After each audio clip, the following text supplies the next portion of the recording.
What up, bud? What's up, man? I was See already here. thinking. Sorry, I'm having technical difficulties. No, It's okay. I was already thinking that we man. might have to cancel shit. Zoom is just not the most user-friendly app from Yeah, what no, you it could didn't see. help. Didn't help that I had like my phone next to me and then it's trying to connect to multiple devices and it's just being stupid. And I'm like, man, Okay. am I that old now? I just couldn't even figure it out for like 20 minutes. And my Right. cortisol levels jumping up and down. I'm like, oh, are we gonna cancel this shit or not? We did it. We're here. Yeah, we did it finally. It's such a pleasure to talk to you. Right on, brother. Appreciate it, man. Yeah, So first off, how do you pronounce your name? Is it Ilya? Yeah, you can call me Ilya. Ilya, Okay. it's fine. Yeah, like, do you follow hockey? Not very much. Okay, it's just because there are a lot of hockey players who have like who are from Russia and have the name Ilya, so Oh, no doubt. maybe that. Yeah, it's Ilya, Elijah, whatever is more convenient with you will work with me. But Right. you know what? It's been such a long journey for me from seeing your videos, your double bass tutorials 12 years ago, I think. From seeing those videos to interviewing the guy finally. It's just such an Oh, honor, man. was that Thank like, you for yeah, those videos. for sure. Was that like the heel toe technique stuff or something? Yeah, those ones, Okay. That's those a throwback. tutorials, they bring me back. I put in so many hours during that time. Like it was crazy learning heel toe during that time. Like I was in a band called Culling the Week, and like, dude, I was practicing 2 to 3 hours a day, and we were putting in like 8 hour days in the shed. Like it was a literal shed, dude. It was just nonstop heel toe all day long, all the time. So it was quite the learning curve. And once I figured it out, I was like, man, I got to show other fools how to do this. I was like, this took some serious, like literal legwork. Like I need to show other people how this can be done. So it's cool that you checked that out back at that time. It's a lot different nowadays. Like there's so many kids using heel toe, and they use it in such a different way, especially with newer technology. It's like the game has changed. So it's cool to see kind of the evolution of it over the last, what has it been now, almost 14 years since probably that video's come out. Yeah, it's how many years ago? Yeah, I remember I was at the university. How many that was so many years ago. It looked like a DVD tutorial, you know. It probably was one of the first like heel toe professionally shot heel toe videos with the background music and all this. I wrote all that background music too. I start with as much power on the heel stroke by slamming my whole leg down, and then that propels me into the toe stroke. Yeah, it was like the background music from these commercials and stuff. It's just I Yeah. dig it. I dig it. I was in like what was it? I think it was in GarageBand or something. And I was just pulling in the loops, and then I was just, editing all the MIDI sequences. And I was like, I did it for a couple of videos, and I was like, this would be some sly shit to just drop in here, see if anybody notices. So it's funny that you actually recognize that and remember it. Appreciate your, putting the time to, make those videos. It's stuff is timeless. How have you been? How's life? How's everything? Life's been good. I do a lot of hunting and fishing, so I haven't really been playing drums as much as I should be over the last year or so. So that's I've been just kind of outdoors doing my thing. So it's that time of year in the fall over here in Washington. So yeah, I've just been putting a lot of time. I bow hunt, so I've been out doing a lot of that, and then fishing and doing all kinds of stuff. So but other than that, yeah, it's been good, man. It hasn't really been too much of a busy year for like touring or anything like that. Just been at home working.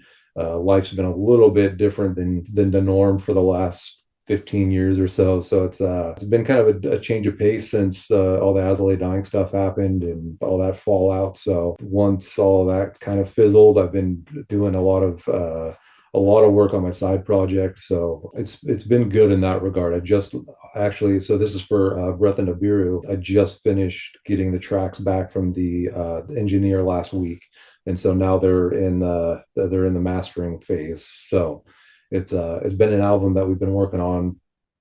It's been like 10 years, man. Like it's been way too long trying to get this album out. So we've been doing the mixing over the last 2 years, something like that. It's been cool, man. Like it's nice to see like what I saw as like demo versions of songs actually come to life over the course of 2 years. Like during the start of the mixing process, it was I don't want to say very demo-ish, but it was like, everything's programmed in Superior Drummer. Gianluca, the guitar player, has got all the different synths and guitars and this, that, and the other. And then taking it into an audio engineer, and starting to work with my buddy Aaron Smith, like being able to work with him on that and see everything kind of come to life. That's been like really rewarding over the last year, because it's probably one of the best sounding drum performances that I've put out. Like just drum mix wise, it sounds fucking sick. So a lot of the time and effort that's been put in the album has started to come to fruition finally. So now we're in the final phases of getting like the mixing and mastering done, or the mixing's done, the mastering is in session now. So it's cool to kind of see it grow legs and start to take shape. Since you started talking about the breath of Nibiru, I remember that the first album was pretty like genty, right? It had some Meshuggah vibes to it, and It always it was will. the That's my instrument. fault. In your bio, you were saying that you are composing the stuff. Do you do like anything besides the drums, or is just the Yeah. the drums only?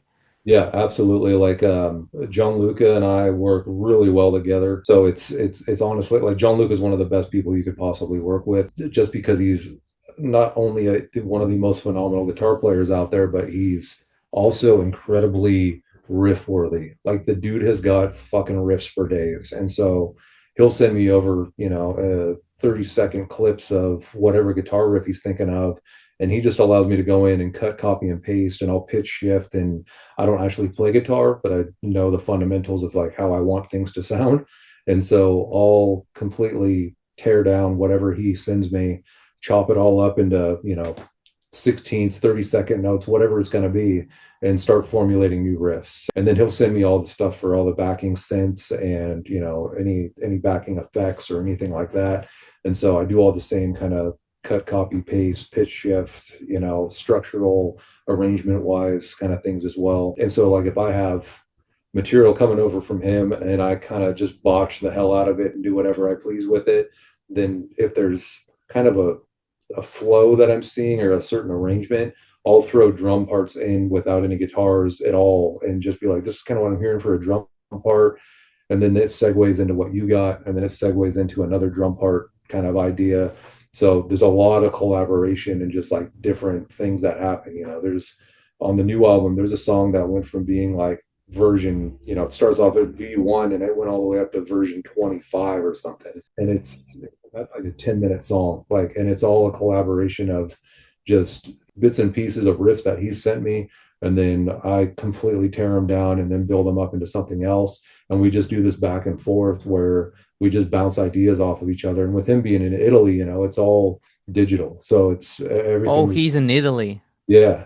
And so him and I just exchange files online all day long when we're writing, and just come up with whatever we're into. And luckily we're into a lot of the same shit. So it just kind of comes to fruition from there. When I first started with Unearth, it was a lot of the same kind of practice. Like Watch as a Rule was 90% of those songs on that album were me and Buzz, just working back and forth, with him being in Boston and me being in Washington. Him and I were just bouncing ideas off of each other. It's kind of like, he had the greatest analogy. It was like, it's like when you get into relationships with somebody and all you want to do is fuck all the time.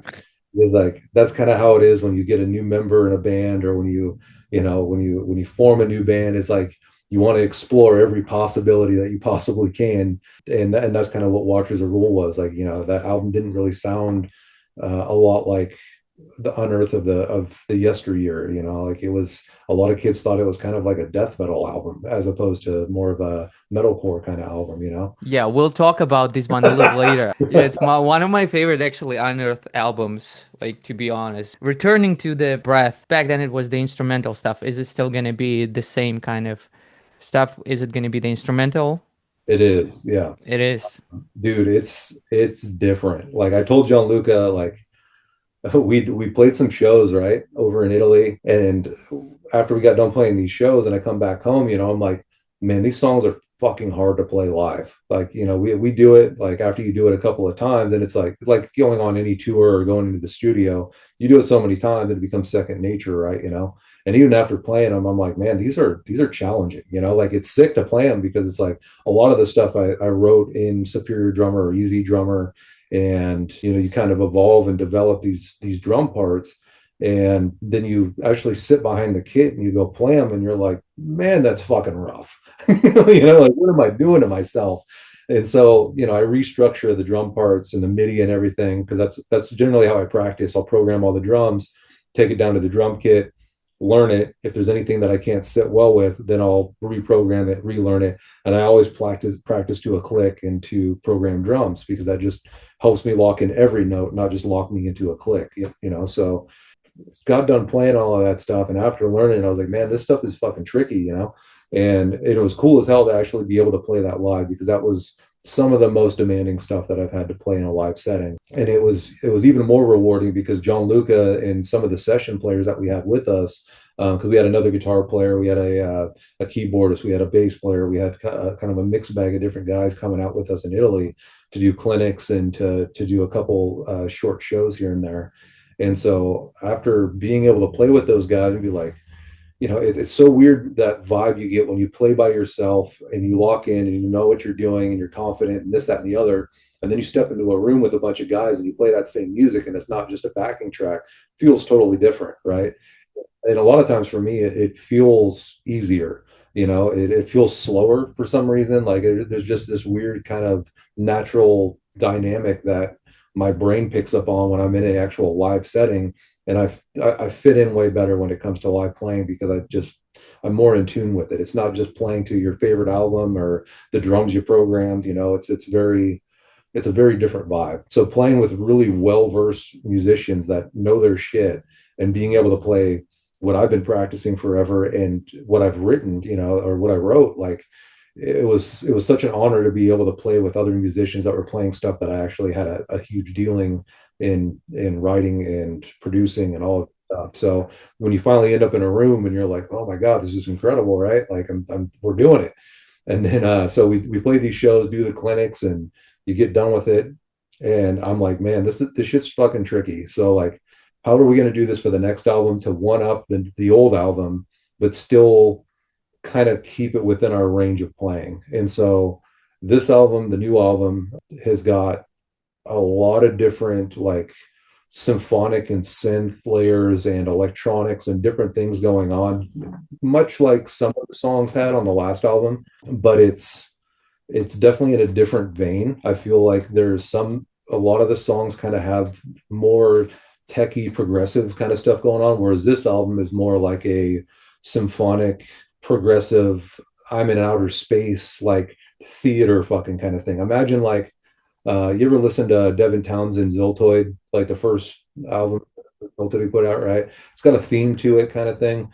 That's kind of the direction we went with this album. Like definitely very thematic. It's very cinematic. I think that would probably be the best way to kind of put light onto it, is that it's not so much theatrics, progressive metal kind of shit. It's more cinematic. And I feel like between Gianluca and I and Aaron Smith, who's the engineer and producer, like I just got to sit over at his house in his mix studio and just be like, yo, I want a string section. I want to have all these weird warbly like UFO effects, and like it's all tucked back in the mix. So I'm probably making it sound like this is going to be this zany, weird, shit, but it's really not. Like it came together really well. And so there's a lot of different dynamics, but the whole album kind of melts together in a very special way. So there's some songs that are a little bit more groovy and laid back and kind of atmospheric and have like a certain vibe to them. And then there's stuff that's just like mayhem, but it's all very groove oriented. We focus more on our abilities to write good songs as opposed to like writing good songs that are technical as fuck and will, press your mind to the next limits. This stuff will do that, but it's a little bit more easy to soak in and you can like kind of feel an atmosphere about it. So it's really cool. Like I'm very excited to get it out there. Like I said, it's been 10 years of marinating on this shit. So it's Can't cool. wait to hear. Oh dude, Can't wait to hear, brother. it's something else. But is it the stuff that you posted on your socials, on your Instagram? There were a lot of like pieces. One of the videos actually I wanted us to watch is the one that is like a compilation of 20-second tracks Is it the new album? Because I remember there were like blast beats and stuff, a lot of symphonic elements. Is it the, have you posted anything related to it, or I, it's gonna be something that nobody ever heard? I'm pretty sure it's something nobody's ever heard. I don't think I put any out yet. Yeah, so it's going to be fresh in everybody's mind when it finally drops. That's cool. Can't wait to hear. Can't wait to hear. Is there a date, release date or not? Not yet. Like I think I posted on the Breath and NIBIRU page like 2 years ago. Like we haven't done much for social media just because we didn't have any new material to back it. I think, yeah, I think it's been at least a couple of years, but I was meaning to get a single out last year and that last fall, something like that, and it didn't happen. And so I'm hoping to have a single release since it's in mastering now, to at least have a single release sometime within, I would say by at least February. It's very, what, close. It's already December. So since you started talking about the, actually, I really wanted to talk about the hunting and fishing and this side of you, right? Because recently I saw on your Instagram again that you are into hunting and you got, what was it, like an elk, right? When there I was got the a picture, Yeah, I got a buck right? and Like, a mule deer. Yeah. tell me more about it. Like, how did it start? When did it start? And tell me anything All because it's right. really interesting to know a different side of you. Yeah, yeah, no, when I was young, man, like probably some of the first hunts I went on, I was probably like 8 years old, something like that. So my dad was really into it, and he started off kind of duck and geese hunting in his younger years. My dad's a huge influence. Same guy taught me to hunt, fish, work on cars, work on aerospace and space equipment. Like, he's a very knowledgeable, very influential guy. So he's one of my best friends. So growing up, I was very lucky to have a cool dad that introduced me to a lot of stuff. So the old man, like he probably put it, I think I got a 20 gauge single shot break open when I was like 10 years old. And I remember going out pheasant hunting and quail hunting. I want to say it was about 10, but I had been out shooting with them around like 8 to 10, somewhere in there. Um, but started doing like small game hunting, doing pheasant, grouse, chucker, quail. Never really did any duck and geese at that time. But after I started growing up a little bit through that time, I had been out on several hunts with them, and it was kind of captivating because he's a great storyteller. So he'd always tell me about all this different wild, I mean, just fucking wild shit that he would get into back in the day. This is back in the mid to late 60s through the 70s. And so he's got all these incredible stories, right? And so I was very inspired by that as a kid because I wanted to have those kind of memories and those kind of experiences and stuff, because it was always super captivating. So growing up, I'd go out on these adventures with him. He had a really good buddy of his, Jeff, and all of us would always go out hunting with dogs, or we go out, if we were bird hunting, we were going out with dogs, or we'd go fishing, or we'd go rifle hunting. And so I think I shot my first deer with a rifle when I was 15.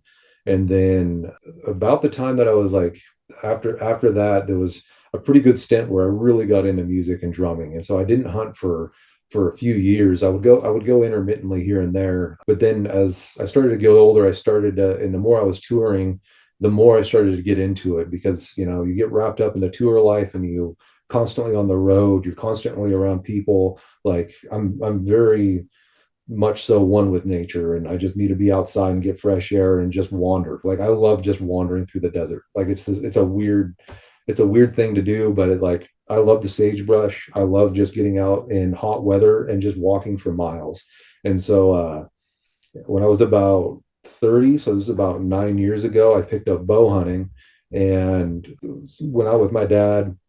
He showed me some spots. I start walking in, and I had a lot of really cool experiences. And my first year, I got a buck, and I was hooked after shooting my first deer with a bow at that time. And so then, ever since then, for the last 9 years, I can't say exactly, but I'm pretty sure that I've got a buck or a deer of some sort for the last 9 years or something like that. And it's pretty much just me wandering out in the sagebrush and figuring out what the animals do and how they operate and where they live and where they're coming and going from, and learning how to track, learning how to get your wind right. And the thing with that I love about bow hunting is like life and these kind of different experiences and these different tools that you use, they come in different flavors, like playing drums and playing drums at home and learning songs and challenging yourself to pick up on new things and to different kind of solo experiences while you're sitting behind a drum kit. It brings this kind of essence to you that opens your eyes up to the different unlimited possibilities that you have with what you can do with yourself. And so when I started getting to bow hunting, it really opens your eyes as to like your surroundings. It's one thing to be in tune behind a drum kit and know what you're doing and your surroundings, but with hunting, you never do. It's always different. You have to get your wind right, you have to get your smell right, you have to get your sounds right, you have to be quiet. There's all these different variables. And so like being put into a challenging position to where you have to be exceptionally close to an animal that you're trying to harvest, that you're trying to, you're trying to put food on the table. That's always been the goal. It's not antler size for me. It's always what can I put in my freezer because I love the taste of wild game. And so being able to really like hone in on my abilities to go out and find where they're at and capitalize on a hunting experience and just have all of these different variables come at you. I love the wildness and kind of the perplexity of, if that's even a word, of having all these variables kind of like come into your brain and having to formulate a plan, like having to formulate what your approach is going to be. I can't tell you how many hunts, like many other successful or unsuccessful hunters, that they fuck up and they make a mistake and things go south. But it's like minimizing and capitalizing on that at the same time by trying to figure out how to be successful. Like it's a very redeeming and rewarding kind of thing to be able to, like my favorite part is like, it's not just like there's the getting into the woods or getting out into the desert and figuring out how to get in on an animal and make success happen. But then after doing that, like the ability to process it all, like when I get meat on my butchering table and I start packaging up meat, I'm like, this is sick. Like I just got 50, 60, 80 pounds of meat that I'm going to put in my freezer that me and my family get to eat for the next year. And it's super top shelf, grade quality stuff. And it's like, I can't get that anywhere else. So like having the ability to not only go out on the trips, have the memories, have the experiences, and have all of these different variables of what happens in the wild and what happens with wild animals. Like, not only do I get to capture that, but I also get to come home and eat well, and have an abundance of different things that I can kind of pick and choose from. Like, me and my girlfriend are making beef jerky all the time, or pepperoni, or land jaeger, or we're making backstrap steaks. Like, there's always these different things that are kind of in the catalog, for game meat and stuff. So it's it's been it's been really rewarding being able to have those experiences and learn how to do it and become successful at it to be able to put food on the table. It's like I said, it's rewarding, man. It's a really good time. It's very life changing, I guess, with a lack of all the better terms that I could use to describe what hunting is for me. Like it changes your dynamic. It changes the way you think and feel about life itself and the world that we live in. It helps you disconnect and get away from all the noise and the hustle and the bustle and just be you out and survive, and like try and provide for yourself. Like it's a cool vibe. So it's yeah, that's where I'm at with Yeah, it. I mean, that was one of the best monologues. Honestly, it's so cool, man. When you were talking about all of it, I was just imagining you, Forrest, just trying to get closer to the game and stuff. It's Yeah, fascinating. it's a totally different dynamic, for like guys on tour, like they're like, you hunt, like what's that about? It's always cool to me random dudes that do hunt. There was like what is it? David and Chelsea Grin.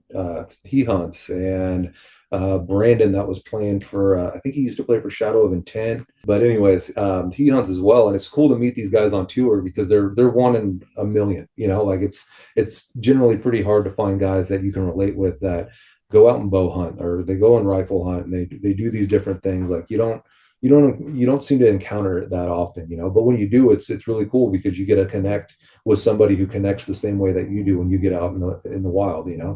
um, And I love teaching people. So it's like whenever I meet new friends or come across guys that want to go out and they want to experience that kind of stuff, I'm like, well, my family's got property, or I know where to hunt, or like I know different areas. Like, come out with me for a weekend. I'll show you how it's done, and I'll teach you the ropes if you want to learn. So it's, if you wanted to come out, I'd be like, hey, come on, fly over to Washington, buy yourself an out-of-state tag for this, that, and the other thing, and go give it. That's so cool. Yeah, I might take you up on this offer because I don't live that far away from you. I live in Northern California, and the nature there in Washington State, from what I know, I've never been there. It's extremely fascinating.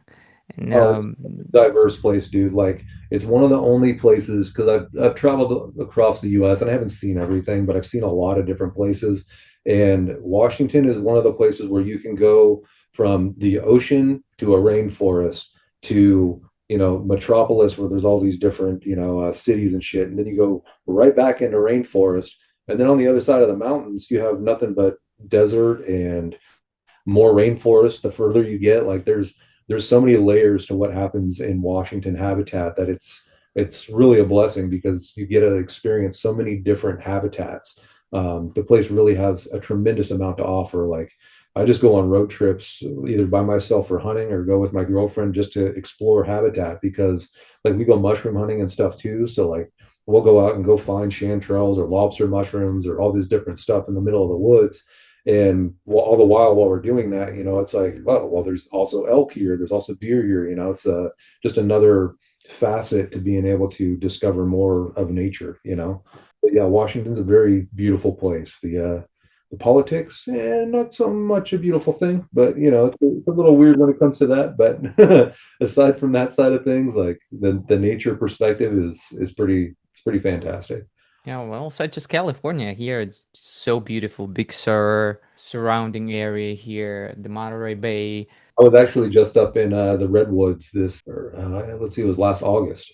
And yeah, I made a trip down to San Diego and came back up and went through the Redwoods for a couple of days. And it was gorgeous, man. Saw elk, saw, the most massive trees anybody's ever going to see in their life. Like, it was very cool. So yeah, I'm jealous of some of that stuff you got up there in Northern Yeah, well, you're always welcome. Whenever you find yourself in our area, just hit me up. California. We'll catch up.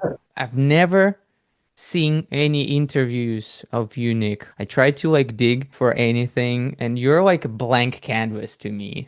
It's just there's so many things I could ask about like your humble beginnings because I don't know, there's not much about it as well. I'm talking about like your drumming journey. One side of you is hunting and learning all this stuff from your dad. But how did the drums get into your life? How was that even? So let's see, around the age of 10, I think it was, my dad bought a drum kit and my mom didn't know about it. He went to Guitar Center, and I didn't find this out until later in life, like within the last 4 or 5 years, actually. But he went to, it wasn't Guitar Center, it was Musician's Friend at the time, when they still had actual full, blown physical stores, not just online stuff. But anyways, he went to Musician's Friend, picked up a AOT drumsmith, like a Canadian sugar maple drum kit, brought that home. And I remember one of my most vivid memories was going there with him to pick it up. And I wasn't even into drums. Like, I didn't know shit. Like, I was completely oblivious to it, right?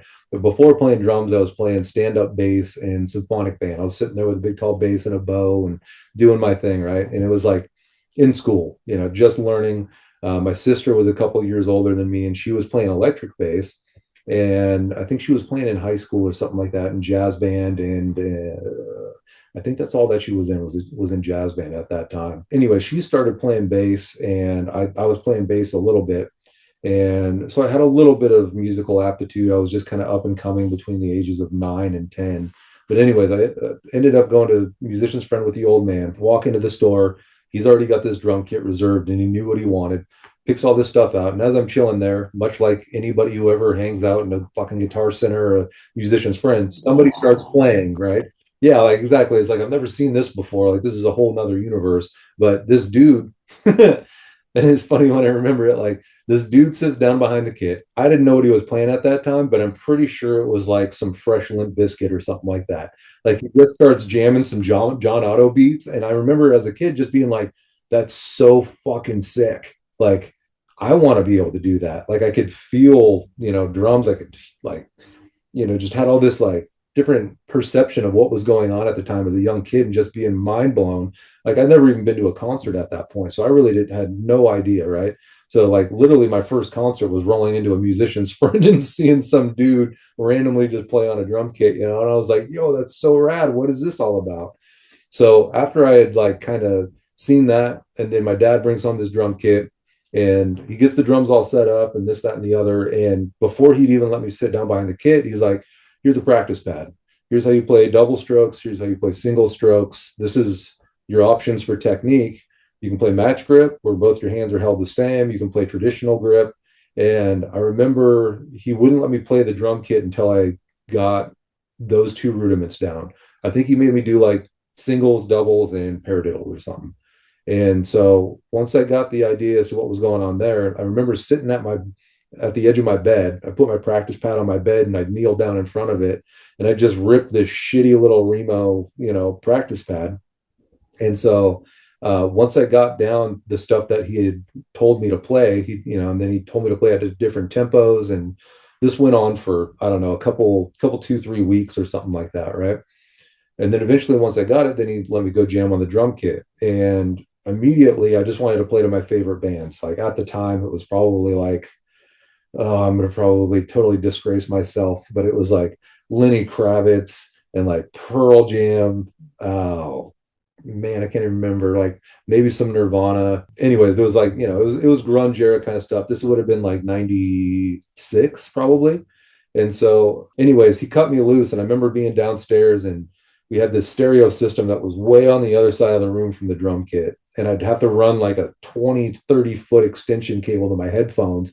And if I wanted to play any of my favorite stuff, back then it was tapes. So I'd run over, put my tape in, hit play, run back to the drum kit, put the headphones on, and then just try and pick up on wherever the song was. And eventually the old man comes down and he was like, what the fuck are you doing down here? And I was like, oh, I'm trying to play to these tunes and this, that, and the other. And he was like, bro, you got to learn how to keep time. And I'm like, well, I heard something going on, but I don't know what's going on. So he teaches me how to play like a rock beat, right? 4 on the hi-hats, 1 on the floor, snare on the 2, whatever, or on the 3, whatever the fuck. So he starts putting me through the ropes on that. After that, like once I learned how to keep time, then I started to play into all this different grunge stuff. And once I started picking up on that, kind of got a feel for it. Oh, and the very first thing he taught me how to play was George of the Jungle. Like I was just hitting Tom playing George of the Jungle. The very first thing I played on an acoustic drum kit, right? Like so entry level, like dipshittery, but you got to start somewhere. So he teaches me. Cool song, George. Yeah, that was it, George of the Jungle. I'm just sitting there as a little kid, like this is the greatest thing ever. But like I had no drum influences other than my dad at that point. I'd only seen the dude at Musician's Friend play drum. And so, anyways, I start picking up on how to keep time and start trying to play to different bands. And at that time, like I said, I think it was like Pearl Jam, Alice in Chains, whatever was on the radio. There might have been some AC/DC or something. Like I couldn't even tell you because I don't remember. The next part I do remember a little bit better. So after I got through the grunge phase, then my sister started turning me on to all kinds of punk. Started with like Blink-182 and the Vandals and MXPX and NoFX, and then Pennywise got in. I remember loving Pennywise, and I just started jamming all of this punk stuff, and a lot of it was like kind of out of my abilities, but at some point I kind of fell into it and I started to pick on different techniques, like playing fast Pennywise stuff. That's how I was only playing a single pedal and my right foot just started to go ham. It's like, oh, this is how you play doubles. This is how you do, this is how you do kind of like push pull technique when you're doing fast ride patterns and stuff. So I started to pick up on all these little different bits and pieces. And then when during that time, there used to be magazines that would come in the mail with all the different CDs you could buy. And it's like, you buy 5, you get 1 free, or you buy 1, get 1 free, whatever it was. And so it started off as like a lot of punk stuff. And then, at that time you'd read through the the booklets for these, they'd be cassettes at that time. I don't even think I was into the CD land, but you'd open up the booklets and you'd read what all these different artists were about, right? And what their influences were. And so I started reading through the liner notes and kind of getting an idea. And so I would start picking up the albums from the bands that they would listen to, whoever their influences were, right? And so I discovered a lot of bands kind of through that way of different media at that point. Was getting my parents to buy me, whatever different albums out of these magazines as a kid, and then reading through the liner notes and seeing, oh, this guy uses Tama drums, and this guy listens to, Dio Sabbath, and all this different shit. And so that kind of like got me started into the migration from going from grunge to punk into heavy metal. And there was really a turning point. Like I, been hearing Metallica on the radio, picked up like Load and Reload were like two of my favorite albums as a little kid. I'm like 10, 11 years old at this point. Like this transition from like playing grunge to playing punk to playing heavy metal all happened within like a 2 year span.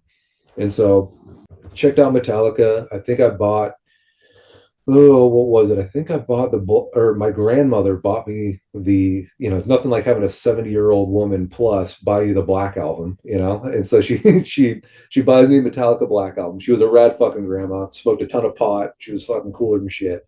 And so she buys me the Black album. And I think I read through the notes and stuff on that. And then I eventually picked up like Metallica Garage Inc. And then they did some covers and stuff. And so then there was like some Motorhead in there and some other different stuff. And so I would just start learning like the catalog. Like once I got into Metallica, it was like, okay, like I'm going to learn Kill 'Em All. I'm going to learn Ride the Lightning. I'm going to learn whatever album. I would just like, I kind of got an OCD mindset. So I would just take everything in chronological order and work my way back from where I started. It was Load and Reload, Reload, Load, Black Album, and then I forget what all the Metallica albums are before that. Justice, Right.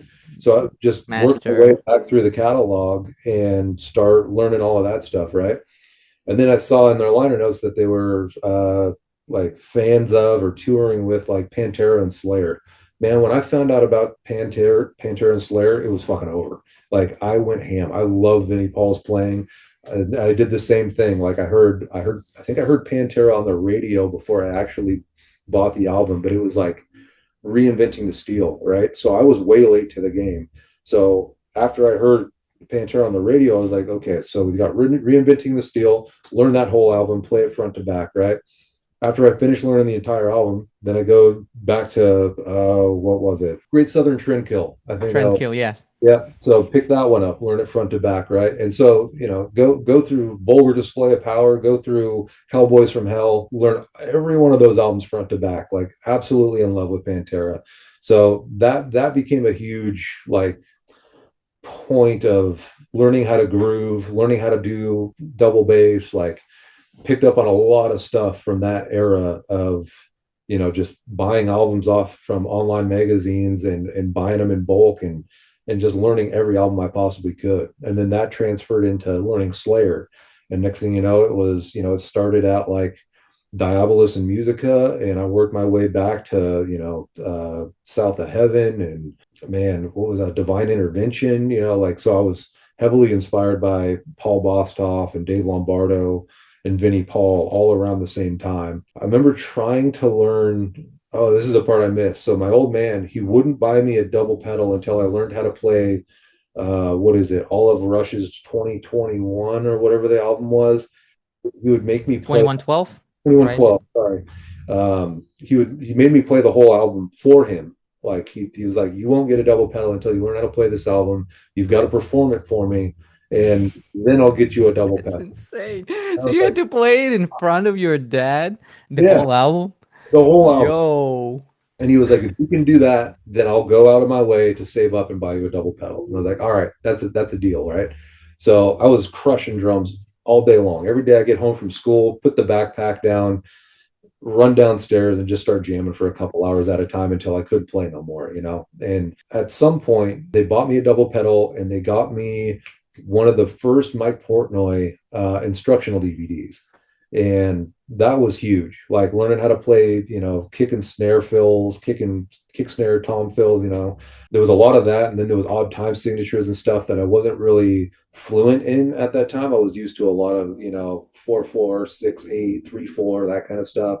And then watching Mike Portnoy play, it was like, this is a whole nother this is a whole nother fucking universe. Like there's so much more to this that I didn't realize. And so watching him do playthroughs of Dream Theater stuff, it was like, okay, well, I'm gonna have to go buy some Dream Theater stuff, right? The double pedal kind of came around at that time. Mike Portnoy was involved, Pantera, Slayer, White Zombie was another one, even though there's not a whole lot of double kick playing and that stuff, but there was definitely a bulk of time where it was like an intro for Nick Pierce to double bass drumming, and it was like picked apart everything I possibly could. And so after going through that kind of inaugural phase of learning classic metal stuff, between Metallica, Pantera, Slayer, then I think there was like a turning point, right? Like I moved from out of town. I was living in a city called Auburn, moved up to another city called Bonnie Lake, met a whole new group of friends and kind of got introduced to a lot of new people and got turned on to a bunch of like current metal kind of stuff that was more in the metalcore realm, that was more in the death metal realm, black metal, you name it, right? So Slipknot was a huge influence at that time. Like I think around 98, 2000, like Slipknot was out, Lamb of God was out, Unearth started doing stuff. I really got into Zao and Vision of Disorder and Living Sacrifice. It was a weird transition going from metal to some kind of hardcore stuff where it was like Zao, Vision of Disorder, Living Sacrifice, and you kind of learn like this metalcore-ish kind of stuff. But then there was the next chapter, which was Unearth, and like Lamb of God fell into Kill there. switch, all this stuff. Hmm. Yeah, like and next thing you know, it was like I had all this vocabulary of new bands, right? And so then doing the same thing at that point, still playing to CDs, and I remember this because I used to stack my CD player because at that time there was, you always had skipping issues. If you were playing drums and you were using a CD player, you'd be jamming and your CD player's skipping nonstop, right? And I'm just losing my mind because it's like, how am I ever going to learn how to keep time if my CDs are always skipping, right? So I had like 4 or 5 pillows stacked tall, and I would set my CD player up on top of these pillows just to prevent the anti-skip going off on a CD player. Wow. And That's that's interesting. So, and because of the pillows, you didn't skip at all, right? Or it didn't skip nearly as much. It would okay. still skip, but it wasn't nearly as bad. It was a little bit more tolerable. And so there was a phase where like, I had all these different CDs and stuff, and I was learning all that different material in the kind of the metalcore phase, and then eventually got into like kind of black metal stuff. Started getting into Dimmu Borgir, and then once I found like Dimmu Borgir and Old Man's Child at that time, like that really put me into the more the extreme metal and death metal kind of stuff. Like picked up like Derek Roddy had a video that was on VHS at the time, and it was an instructional tutorial on how to, what kind of workouts you needed to do to get your foot technique up, and doing alternating singles left and right foot or left and right hand between your feet, hands, all of this stuff. And so that was kind of a turning point. Like I went from playing kind of metalcore stuff and then found out about Dimmu Borgir and Emperor. And then I would come home from school every day and I would jam the shit out of Emperor and Dimmu Borgir and just go ham. And then, like, I couldn't really play the feet patterns at that time because I was like, my pedals weren't set up for it. I didn't have the right technique. For a lot of that stuff, I still don't unless it's heel toe. Like my heel up technique is like caps at about 210 ish or so, 215. And so learning, how Derek Roddy did things, I was like, okay, well, this makes a little bit more sense. And so there's this progression of, trying to play Dimmu Borgir and Emperor and Behemoth and shit like that, but I never really full-fledged could play it. And mind you, at this time, I'm still playing traditional, and I hadn't really seen anybody. There's no YouTube. I'm just picking up DVDs from Musician's Friend or from Guitar Center and trying to learn from these guys that I have exposure to, right? And nobody's playing traditional grip, and I never really put it together. I just rolled with it, and during that time, I'm just trying to make it work. You just figure out how to make techniques work for you because I didn't have an instructor. I was always self-taught, And other than my dad telling me the bits and pieces that he did throughout all of these kind of intro inaugural years of learning how to play, playing traditional was just how to play drums. Like it didn't matter if it was match grip or not. Like I just pick up albums and play drums to them, and the grip never mattered. It just was what it was. And so the extreme drumming side, that's when it really kind of pressed the boundaries of what traditional grip could do in those kind of settings. Yeah, like I really had to start figuring different things out. Um, so this is between probably the ages of like, I don't know, 13 and 16 or 17, somewhere in there. And so going through, the Derek Roddy stuff and listening to all this extreme metal, like I really had to start honing in on technique and how I was going to manage to execute those speeds while doing that technique, because like shit, when I was 19, I joined the Faceless. So it was in a very short time, really, from between the ages of, I would say, 14 and 17, that I really started to hone in on how to play extreme metal, death metal, technical metal kind of stuff with traditional grip. Um, and then during that time, I also just, well, I should say, about the age of 14, discovered Meshuggah as well. And like Meshuggah is my number one. Like they're at the top of my charts because there's something about the way that they groove and the way that they play that has inspired me perpetually to always try and figure out what it is that they do and how they do it and how they can make the rhythms that they do so fucking groovy and heavy, and that shit just resonates with me, right? So I have always tried to play Meshuggah stuff, and like I swear to God, I'll never stop. Like I remember during that time frame being like, I don't know, 13 to like 18, I'd be playing like Final Fantasy 7 in my room with Meshuggah on in the background, right? Listen to Contradictions That's a collapsing. cool soundtrack to Final Fantasy. Exactly. Like whenever I see or hear Final Fantasy soundtracks, like even though the music was playing and I'm hearing Nobuo Uematsu's stuff that he wrote for Final Fantasy 7, Meshuggah was always in the background. So it was like it always had a place in my playing and in my heart because I spent so much time between drumming and between playing video games in that teenage years that it just became embedded in me. And that's all kind of traversed till now too, like thinking of Breath of Nibiru and how a lot of that stuff's written. There's a ton of video game influence from my side and from Gianluca's side because that's the era and the method in which we learned music. So it's very interesting to like kind of reflect on that and remember years ago when you just be sitting in a room playing Gran Turismo or fucking whatever, and you've got Meshuggah on in the background nonstop, and it's like that those patterns, those sequences, those time signatures, all of those things just get embedded in your head, and it becomes part of your nature as to just how you operate as a musician because it's become a very crucial point of like soaking it all in and learning how to play in time signatures and how to play in polyrhythms. So that's always carried with me. So after, about during that time, playing in different death metal bands, I was in a band called Embalmed for a while, another band called Rate of Fina, which was like a new metal band that had like Vision of Disorder and Slipknot and Deftones influences and Dream Theater. Like went from playing in kind of a progressive new metal band into playing more in a death metal band. And then when I was in Embalm, the first videos that I put up on YouTube that were covers of Faceless songs was when I was in Embalmed. And so the vocalist Pat had sat behind me. I had this giant 8x10 bass cabinet hooked up to my triggers, right?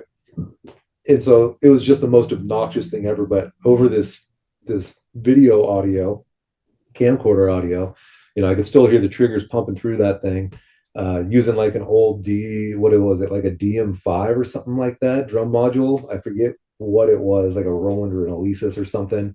But anyway, we do embalm practice, and then I heard that the Faceless was looking for a drummer, and so like Pat had did some videos for me, and threw them up online just for fun. And next thing you know, the Faceless was hitting me up and like, hey, we need a drummer. You want to come down and check it out? So that kind of that's a huge chunk of the storyline right there. That's where I wanted us to talk. The Faceless and the having problem with pronouncing the name of the album, AKELDAMA. AKELDAMA. Akeldama? Yeah, yeah. Akeldama.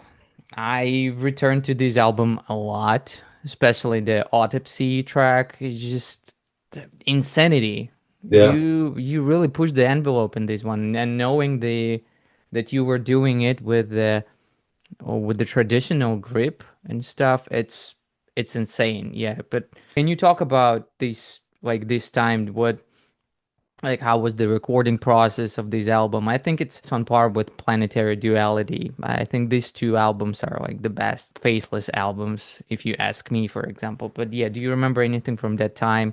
You were saying that you were 19, but is there anything else to Yeah, the yeah. story?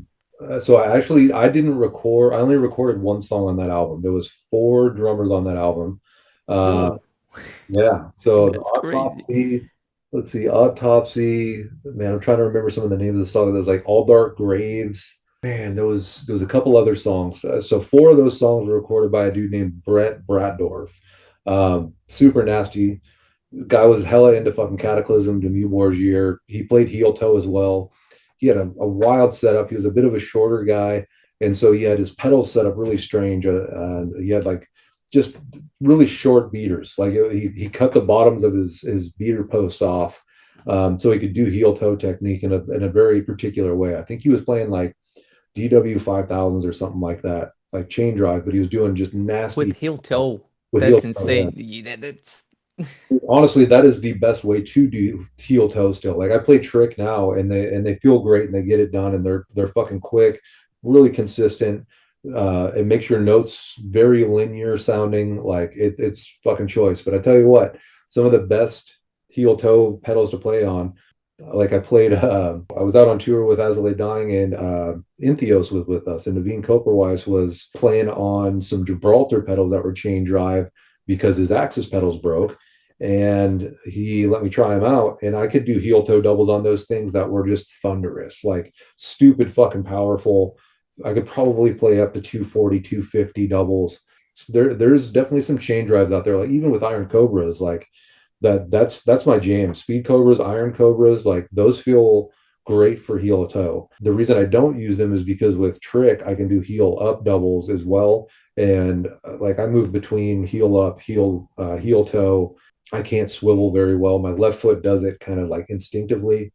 But anyways, like it's surprising. Like the tutorial that I did on heel toe technique, I was doing it on Speed Cobras, yeah, it was the Speed Cobras. Yeah, yeah, I and remember. Yeah. using those pedals, like I mean, the doubles were loud as fuck. Like I damn near didn't need to use the triggers for in that kind of situation. And like so, anyways, but that's after the Faceless stuff. So going back to the Faceless, Brett played on four songs. Naveen from Inthios and Flesh Rot, and he was playing in Animosity, and that's who the Faceless was touring with for the one of the tours I did with the Faceless, but. Naveen was playing for Animosity, and I remember bullshitting with Naveen back then about heel toe technique, and he saw me do it. I was like, I know how to do it, but I don't know how to implement it into my playing. Like I haven't got to the point where I can confidently blast with heel toe technique, but I can show you how it's done. And so I remember one show he told me, he was like, I'm going to challenge you. Like tonight, you got to play heel toe, or at least try it and see how you do during this or that blast beat. And I remember I just botched the shit out of the song. Like I couldn't heel toe through it. I tried, but it was a shit show. So never did that again. But so anyways, Naveen played on that album. There was another dude named Andy. I forget his last name. And then I played on a song, and I think that was all of them. So there was four drummers on Akeldama. I did about 4 months of straight touring with them. Like it was damn near straight. Like I think there was maybe a 1 week break in there, something like that. But it was pretty ruthless. Like we went for it. We did a tour with Animosity. I can't remember if it was Blessed to Fall. We did a tour with Necrophagist. That was sick. Got to watch Wow. got to watch Hannes Grossman play every night, and I just sat there, just like, what the fuck is happening? Like this guy is a maniac. Touring with him was great. Like I remember being backstage with Hannes and being able to sit in the backstage and just jam with him. Like we had our drum kits set up, in some of the venues, in like these kind of secluded rooms or whatever. Some of the drummers on tour would just get behind their kits and we'd all jam together and just do like trading fours, you know, keep a beat, and dudes would just kind of do a quick solo or whatever and kind of go back and forth. So I remember doing that with Hannes, and it was rad. Like it was a really good time. So yeah, did about 4 months of touring with them, recorded the one song. So the recording process, getting back to your original question, Hmm. recording process was over at Michael Keene's mom's converted garage to a studio. I had brought down my drum kit, which was actually the first drum kit that I got, which was that AOT Drumsmith. And I had built during one of my senior projects in high school was I built a couple extra drums for that kit.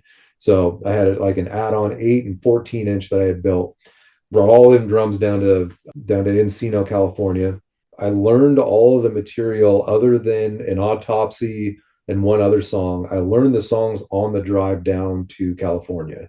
I was driving a Zuzu rodeo, and I remember it was like I packed all my shit into that, drove 22 hours straight down to California, learned pretty much the entire album, less two songs, because I don't think the album was even out at that time. I remember meeting with all the guys in the band and Ash Avildsen from Sumerian Records. I remember going down there, recording, finishing the album, learning all of that stuff on the way down, and then going somewhere in California and meeting up with Ash and discussing the label terms and this, that, and the other. And then from there, then we started going on tour. And so in a very short span, I think I was down in California for like maybe a week or a week and a half or something like that. Drove down there, learned the songs, got into the studio with the guys, started jamming and rehearsing like every day. Mike Keene had just finished writing the instrumental track on that album.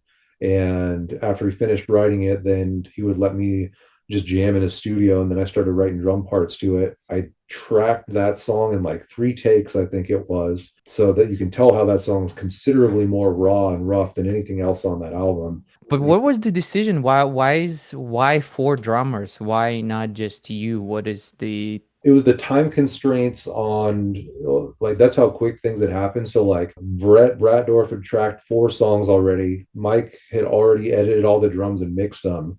And then he left the band. I don't remember why. And so then they got Naveen to come in and track a song. And that was in exchange for Mike Keene mixing and mastering the Flesh Rot album, which was Naveen's side project. I fucking love that album. Anyways, he came down and tracked, I think, 1 or 2 songs. They had another dude, the other guy, Andy, he did Pestilence, and man, it's like 2 of the fastest songs on the album. Like Mhm. it's 240, one of them's like 270 or something. Dude was nasty. Like he loved playing Nile and shit. And so anyways, there was like Naveen was like one of the second to last drummer to come in. So like Brett had tracked 4 songs. Andy came in and did 2 songs. Andy left because he needed to go back home and make money and do something else. I might be recalling some of this very vaguely or inaccurately, but just for the sake of the story. And then Naveen came in, tracked 1 song, and then when I showed up, Mike wanted to add one more song to the album, but it was right as the tracks were being submitted for final mastering and like being given to the label. So that week and a half span that I drove down to town, learned all the songs, showed up to rehearsals, and then started recording. It was during that time that the album, like most of the tracks, had already been submitted to the label. And so when I showed up, I was like pretty much just putting finishing touches on the last song of the album. So that's kind of how all the drummers got involved, and then it kind of went from there. And so That's an interesting story. Yeah, that's a very interesting story. I had no idea. I thought it was just you. If this information is like public somewhere, or I really thought that it was just you. And Encyclopedia Italian just says that it's just you really, who recorded. well, good Yeah. one on them. Like, give me all the props you want, you know. They Yeah, just but it was. all these full people, you know. No, it's that's wild. Like I've had other kids ask me that. They're like, oh, I love your work on this album. And I always give them the same story. It's like, oh, well, I tracked this song, but I didn't track all the other ones, you know. But still had to play it all live and make all of that shit happen. But yeah, didn't actually track, the other 7 songs on that album. But you were saying that you were touring with them like extensively, right? 4 months is extensive touring. But yeah, was it extensive touring the reason why the faceless stuff didn't work out, or just drummers like don't stay there for long, honestly? Yeah, and Did there's a reason for that, you know. And members haven't stayed long in that band, you know. Like I like to think that I'm a fairly straight shooter, and there was certain things that were going on in that band that I was just like, this isn't for me, you know. Like this isn't home. This doesn't feel comfortable. I've been in other bands back home for years, and this doesn't feel like the fit, you know. So it was kind of at that point that I was, you know, there was several different instances throughout months of touring that I was just like, I'm pretty checked out. Like this, it just didn't feel like home. You know, it didn't feel like a good fit. After that, I remember driving home on Christmas. And I got home like at like midnight on Christmas or something like that after 4 months of straight touring, something like that. And so finally made it back home. Hadn't seen my family and, you know, the longest I probably had never seen them. You know, 19-year-old kid, quit my job, took the last $1,000 I had in my bank account and drove down to California. And when I got back 4 months later, I had $1,000 in my bank account. And I mean, I was fucking broke, bro. Like I lost fucking, I must have weighed like, usually at that point when I was younger, I was probably weighing like 215, 220 pounds. I came home like at 175 pounds. Like I was skin and fucking bones. I'm 6'4", you know, like, so I came home just skinnier than shit, broke, bummed the fuck out. I was like, this isn't for me. Right. So came back home, got myself back into the workforce and still had bands at that time. I was doing drum off like every year.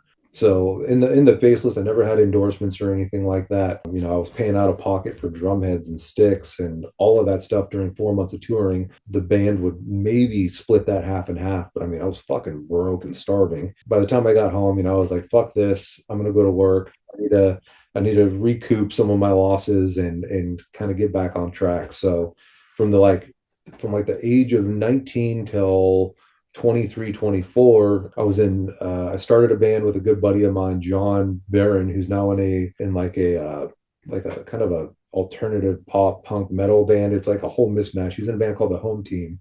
So me and John became really good friends and started a band called ETERNA Nocturna. And so we did a couple albums, and that was over the course of 2 or 3 years. Then I moved into another band called Culling the Weak, and that's when the heel toe stuff started coming into play. I had finally kind of figured it out. I gave up on trying to learn swivel technique. My body just wasn't doing it right, and I was like, you know, with what I like to do, with what I like to play, I'm going to try out heel toe and see if I can make this work in this band. So, you know, coming out of Eterna Nocturna, we were starting to play some pretty quick death metal kind of shit. Then going into Culling the Week, it was like really proggy tech death stuff. Like I'm sure you've seen the older videos of some of that material, but there was tons of heel toe, and it's not just straight doubles all day long on both feet. You know, it was diddles on either side of the feet, blasting happening, tons of accent symbols. I mean, just a whole lot of shit going on. So that was like some of the more demanding, you know, it's faceless level kind of shit. And it was definitely faceless inspired kind of material as well in drumming. But that's where the heel toe came into play, is like there was this transitional phase of figuring out that heel up wasn't for me up to certain tempos. And if I wanted to go beyond 210 BPMs, that to hit anything beyond that, I needed to do heel toe. And so with Culling the Week, we practiced every weekend, never really practiced during the week because of work schedules and stuff. But I remember just like being in the drum shed all day long, like, or all morning long, because I was working night shift for Boeing. And at least 2 hours of my morning was just hammering out. My drum routine has always kind of been the same for the last almost 20 years. Like when I get warmed up, I jam for about an hour and just practice whatever I want, get in the mood, start feeling out, and just improvise and just create and do what I want to do as a drummer. And then there was the other part of it where it was technique based. And that's when I really started to hammer on heel toe technique and playing to a click and really trying to lock in. And so between ages of, let's say, 22 and 24, when I was with Culling the Weak, I really developed the heel toe technique by blasting at those tempos.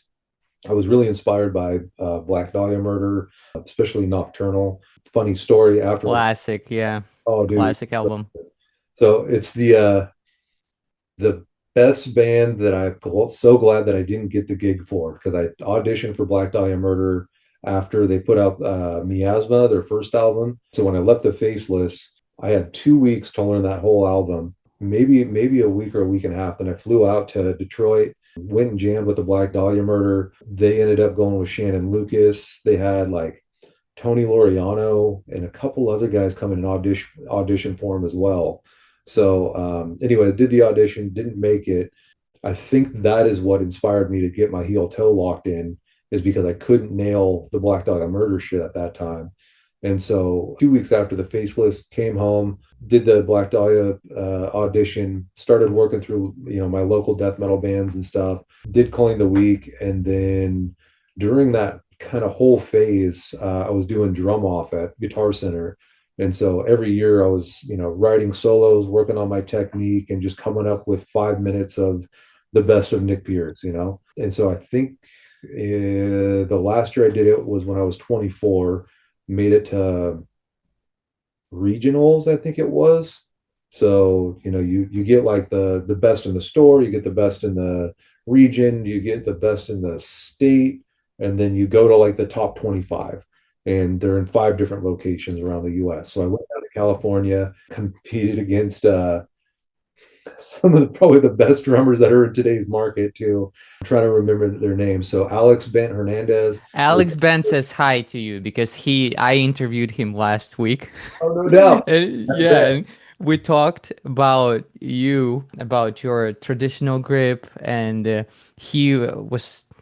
You'll probably see the interview before the interview with you is going to be released, but he was saying that one of the competitors was Nick Pierce, and he was like, "Is it that Nick Pierce?" And then he was like, when he saw you play with the traditional grip, and he was like, "Yeah, that's that Nick Pierce." But yeah, he's saying hi to you. Actually, yeah, That's awesome. yeah, we Well, talked last week. I can Yeah, hit him up. I had no idea that he recorded what is it, Dragon Lord, the second Dragon, I think it was the second Dragon Lord album. Had no idea. Like, I loved the first Dragon Lord album that came out ages ago. I listened to that album again, and I was like, oh, I wonder if they got any new stuff out. And they had another album, and Alex was playing on it. I was like, this is fucking nasty. So when I heard that, then I hit up Alex, and I had talked to him since probably Drum Off, or since maybe I'd see him play with Trivium at a festival or something like that. But yeah, that dude was sick, man. Like, he had it going on even back when I was 24. I didn't see him until I was probably in my when I was like 30, in my 30s, something like that. I think we're kind of relatively the same or similar age, but man, I'm trying to remember the other drummer. There's videos of it on YouTube, because I had some family there that night, and they were video recording all the drummers that played at Drum Off that night. Alex was one of them, and the other guy is the fucking maniac that does like backflips off of his drum stool and shit. Eric Improda. I think Eric Improda, right? that dude was there in that competition. So it was Alex and Eric. I mean, just nasty fucking drummers that, coincidentally, we're all kind of revolving around the metal scene ish nowadays, but all these dudes showed up at Drum Off. So anyways, when I saw Alex, when I saw Eric, I could have swore that one of those two dudes was going to win. And the guy that did end up winning, I was kind of like, really? But, I was like, okay, I get it. Everybody's got their own style and taste. Like, I think Thomas Lang was a judge there, and so was Tony Royster. Talk about trying to not shit your pants while doing a drum solo when you've got like two of the best dudes in the market, sitting there as a judging panel. And then you have guys like Eric and Alex roll up to the stage, and you're like, I better pull my shit together here real quick, because I'm about to get my ass handed to me, But it was cool, man. Like, so did the whole Drum Off thing. Cool experience. You win a bunch of gear, and you get to see all these shredders play, and it was fucking nuts, right? So, go back home, and not long after that, Unearth hits me up, and Buzz from Unearth was like, yo, man, we're looking for a drummer. You interested? And I was like, shit, like a year ago, I just put out like 2 cover videos of me playing some Unearth stuff. And I said in the comments, like, if Unearth sees this, let them know I'm down, like I'll That's fucking. probably how they hit you up. They saw the covers, didn't they? Oh, it was, yeah, yeah. So like Buzz sends me a message, and he tells me to give him a call. I told him I was interested. He said, give me a call. So I call him up, and Buzz is like the raddest dude you'll ever fucking meet in your life. Like a true, genuine homie. And so I called the dude up, and I remember him being like, yo, what up, dude?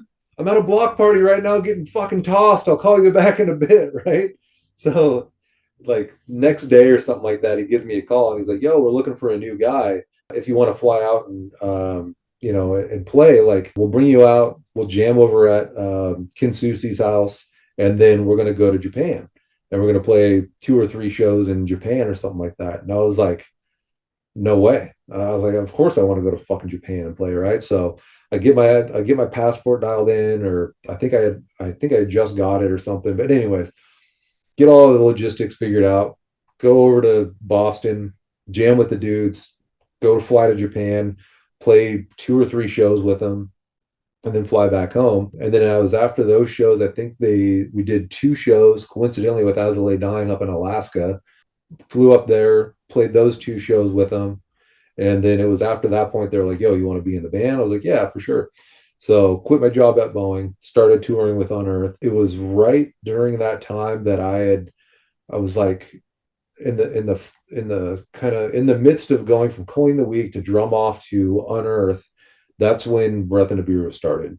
And that kind of plays back into how Watchers of Rule was written. Is during that time I was doing a tremendous amount of writing with Gianluca. And so there was this like massive like orb of creativity that was happening because I was at like my best physical condition playing for Culling the Week. I was hitting the gym every day. I was playing drums for hours on end every day. I'd come home from work at Boeing. I'd sit in my room and I would program drums for Breath of Nibiru. And then eventually that all kind of transpired into moving into Unearth. And then I was writing more Breath of Nibiru, and I was like full time writing the new Unearth album with Buzz. And so from there, it was like, I mean, that was life. It was just like if I wasn't touring, I was just at home writing nonstop. And so it was a really cool time to be drumming and to be a part of a couple of different projects because I had so much creative juice at that time, and I had the physical abilities to play anything that Unearth wanted to do. And Breath of Nibiru, on the other hand, was pressing my limits. And so there was just like this huge influx of different just knowledge and technique and different things that really evolved at that time. And so that's kind of how the formulation of the first Breath of Nibiru album came to be, and Watchers of Rule, was because at the same time I was just doing a tremendous amount of writing and playing, and it was nonstop. That's when the Heel Toe video came out that you've seen. Most of the stuff that I put on YouTube was in, a few years stint because I was just so involved in doing music nonstop. From there, like, Unearth started touring quite a bit, and we were at it like shit 6 to 9 months out of the year. And then it was pretty nonstop for about a good 10 years that I was in that band, where it was just a mixed bag of touring with Unearth and doing some side gigs with Breath and Nibiru. And it was cool, man. Like, it was definitely a time to grow, and I learned a tremendous amount in Unearth. Like, I wouldn't take those years back because, like, if you look at my drumming from what I was doing in Culling the Week, even the Faceless, even what I was doing in that Drum Off video, if you watch my playing, like, there wasn't a lot of powerful playing. It was more tech metal kind of playing. So the blast beats feel and sound different. And then when I started playing it on Earth, it was like I was battling against 50, 51 or 5150 guitar cabs and the volume levels. And I was like, man, I got to get more power out of my left hand for snare volume because I got to be able to cut through this mix. Like, I was lacking something, right? So like at that point, especially with programming drums for Breath and Nibiru and the new Unearth, like, I wanted to get more snare tone and more volume, more attack, like just more power overall. And so the transition kind of had to be made of playing technical death metal kind of stuff that could be played lighter because you're playing so fast and you're playing ergonomically and efficiently and you're trying to conserve energy playing at these tempos and stuff. Whereas like playing with Unearth is like smash and grab metalcore with a bunch of breakdowns and really heavy backbone, right? So my left hand, I just started to learn how to just crush fucking a snare drum with my left hand. And upon learning doing that, it was like I had this kind of realization. Everything I do with my right hand, I need to be doing with my left hand too. So I started playing open handed a lot. I started to ride on crashes and chimes on my left side with traditional grip in order to open my right hand up to do other stuff. Like I'd be riding on a china on the left while doing ghost note patterns or blast beats with my right hand on the snare. So really started to try and mix it up just so I could obtain more power with that left hand and kind of increase my ambidextrousness and just be a louder, more powerful playing drummer. I'd seen so many other drummers while out on tour, and I was like, I don't want to be the guy on tour that is kind of a little bitch when it comes to playing with their left hand. I don't want to be the dude with a wimpy left hand, you know? So that really, you know, over the course of years with Unearth, that was always the goal is like I need to be able to fucking make it happen with that left hand and project more because I've got to cut through the mix. Plus I want it to feel right, you know, like the right hand kind of seemed a little bit more powerful than the rest of the kit. And it's like I really had to rein my left hand in and focus on that to bring it up to par with the rest of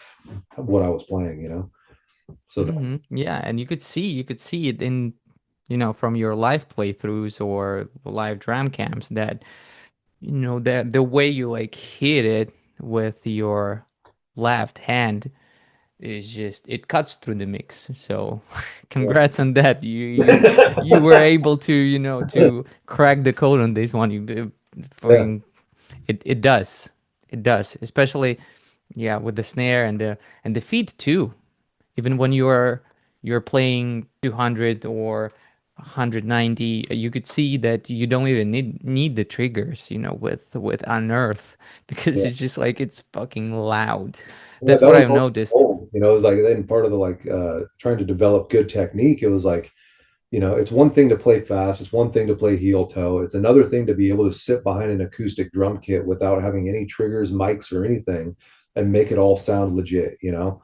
Like like being able to have that kind of forcefulness and power and create that volume in an acoustic setting, like I feel, you know, after I've seen so many drummers do it, it's like that kind of power generates a vibe, you know, like if you can convey your soul, your feeling behind a drum kit by playing with power and confidence, like that's going to make you that much better of a drummer and that much better of a performer. And the way that people perceive not only the visuals but also the sound of it and also the like the physical perception, like you know, just soaking in volume and all those notes, like playing with power and playing with precision, like whether it's with your feet or with your hands or everything together, like that conveys a certain like image, that conveys a certain setting or vibe or whatever you want to call it, you know. Like it feels super rewarding to me if I hear somebody tell me like, oh, I'm so stoked to see that you hit hard or that you play with passion or you play with power, like that you play consistently to a click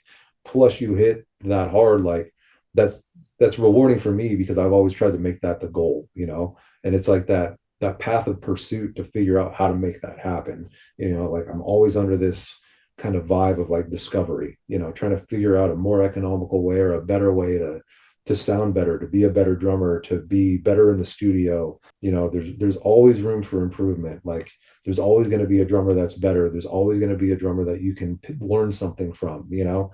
So if you kind of dig into where your weak spots are and you cherry pick them and you really massage out the bullshit that is preventing you from being the best version of yourself as a drummer, like that's what's going to put you into a better position as a player to feel more rewarded when you do what you love to do. And so that's kind of what I was finding out while playing with Unearth is like I've got Ken Susi and fucking Buzz McGrath running all over the stage doing crazy solos and this, that, and the other. And it was like, why would I not do stick tricks here? You know, like why wouldn't I do some zany looking shit and have a good time?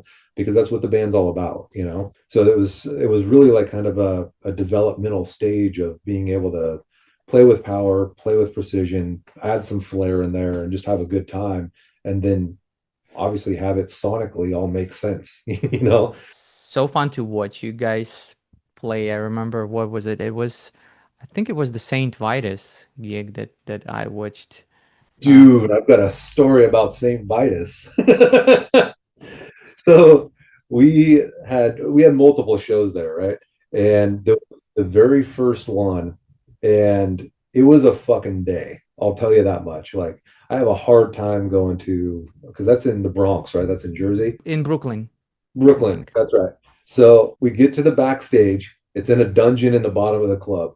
I set my backpack down on a chair, open it up, take some clothes out or some drumsticks or whatever, and I turn around to watch a giant rat fucking fall out of the ceiling directly into my backpack. Ooh, And I'm like, oh, what the fuck, right? I'm like, that's disgusting. Take my bag, dump this rat out, and go scurrying away. Next thing you hear is like there's some management or somebody that wants to take us out to lunch or dinner or something. So they take us next door to this Mexican restaurant. And we're sitting down, we're looking through the menu, and it was kind of a weird setup. It was like a diner, kind of like it was almost kind of like a dive bar meets a diner, but it's a Mexican restaurant. And there's this bar table that runs, and this place is like two spots down from St. Vitus, like it's right on the corner, right? So there's a guy sitting at the bar that's in front of the kitchen, and I remember just looking over as the guys are doing whatever, and a giant fucking cockroach goes running across the table, and this guy was eating his food, and he's like, "Oh, what the fuck," right? And the waitress behind the counter, she takes a flip flop off of her foot and just whacks the fucking cockroach on the counter. I'm like, no way. And the guy's like, what the fuck? And she's like, oh, you don't worry about it. It's just Brooklyn. It's like, okay. So we get our food, right? And I've got like Mexican brown rice off to the side of like a fucking enchilada or a chimichanga or something. Dude, I'm going through the rice with a fork and there's a roach inside of the fucking rice. I was so vibed out. I was like, yep, we're done here. It just fucking left. But that's crazy. yeah, that's It's my like wild Saint Vitus that's story. very black metal, you know. Yeah, yeah, no doubt. I really wish the venue was working. Sucks because I used to get the drum cams from the Saint Vitus, you know, when Frank Huang, he was doing the video stuff over there, but it just really sucks that it closed. It's just it's like a mecca of heavy music, I would say, right? Yeah, Just amazing place, amazing place. But yeah, with Unearth, you recorded three albums with them, right? Which is the Watchers, the Instincts, and the latest one, right? The 2023 one. yeah, Uh, Rich. yeah, it's quite a cool run. It was something new every album, like Watchers, like just getting in the band, like I mentioned earlier, it's like having a fresh girlfriend, like you just write and fucking put everything over the bow that you possibly can. So there was a lot of cool exchanges of different ideas with Buzz and being able to just, like never see. Bounce around. Yeah, like there was so much interaction, like just so many cool new ideas of working with, because Unearth was one of my favorite bands growing up, right? So like working with guys like that, it was so fluent. It was so easy to just right off the cuff be able to come up with ideas, be like, I know what I want to do here, or I know what's going to happen next, or like you just keep on smashing out different ideas. And so working with Buzz and Ken, like I predominantly worked with Buzz on this stuff in the very beginning, and I remember Never Cease was one of the songs that I remember he sent me like 30 seconds of a riff, and then I turned 30 seconds of a riff into like a 2.5 minute song. And I was expecting him to go back and retrack stuff and like re-record the ideas, but he did like next to nothing to it. He was like, dude, I think I'm gonna leave this, like I actually like this song. So like it was cool to be the fresh new guy in the band and have one of your favorite guitar players hand you one of his 30-second riffs or whatever, and then turn this 30 seconds into a whole 2.5 minute song. He's like, this is sick, let's keep it. And that was like almost going to be one of the singles for the new album. I was like, no way. I was like, this is something that we all, that me and him just worked it together on. And like I never thought that would have came to fruition, but like songs like The Swarm or track 2 on that, I forget what that song's called, but that was a banger. Lifetime in Ruins. Yeah. I think it starts off with like a cool drum intro or something like that, or A lot of songs start with cool drum intros. talk With about the going nerd, for it, right? especially when the guitar is like syncopating or repeating what it's like. For example, if there's the drum roll and the guitar is doing the same picking, like dun dun dun dun dun dun dun dun dun dun, it's Oh just yeah, it's like a all over signature the of place. Unearth.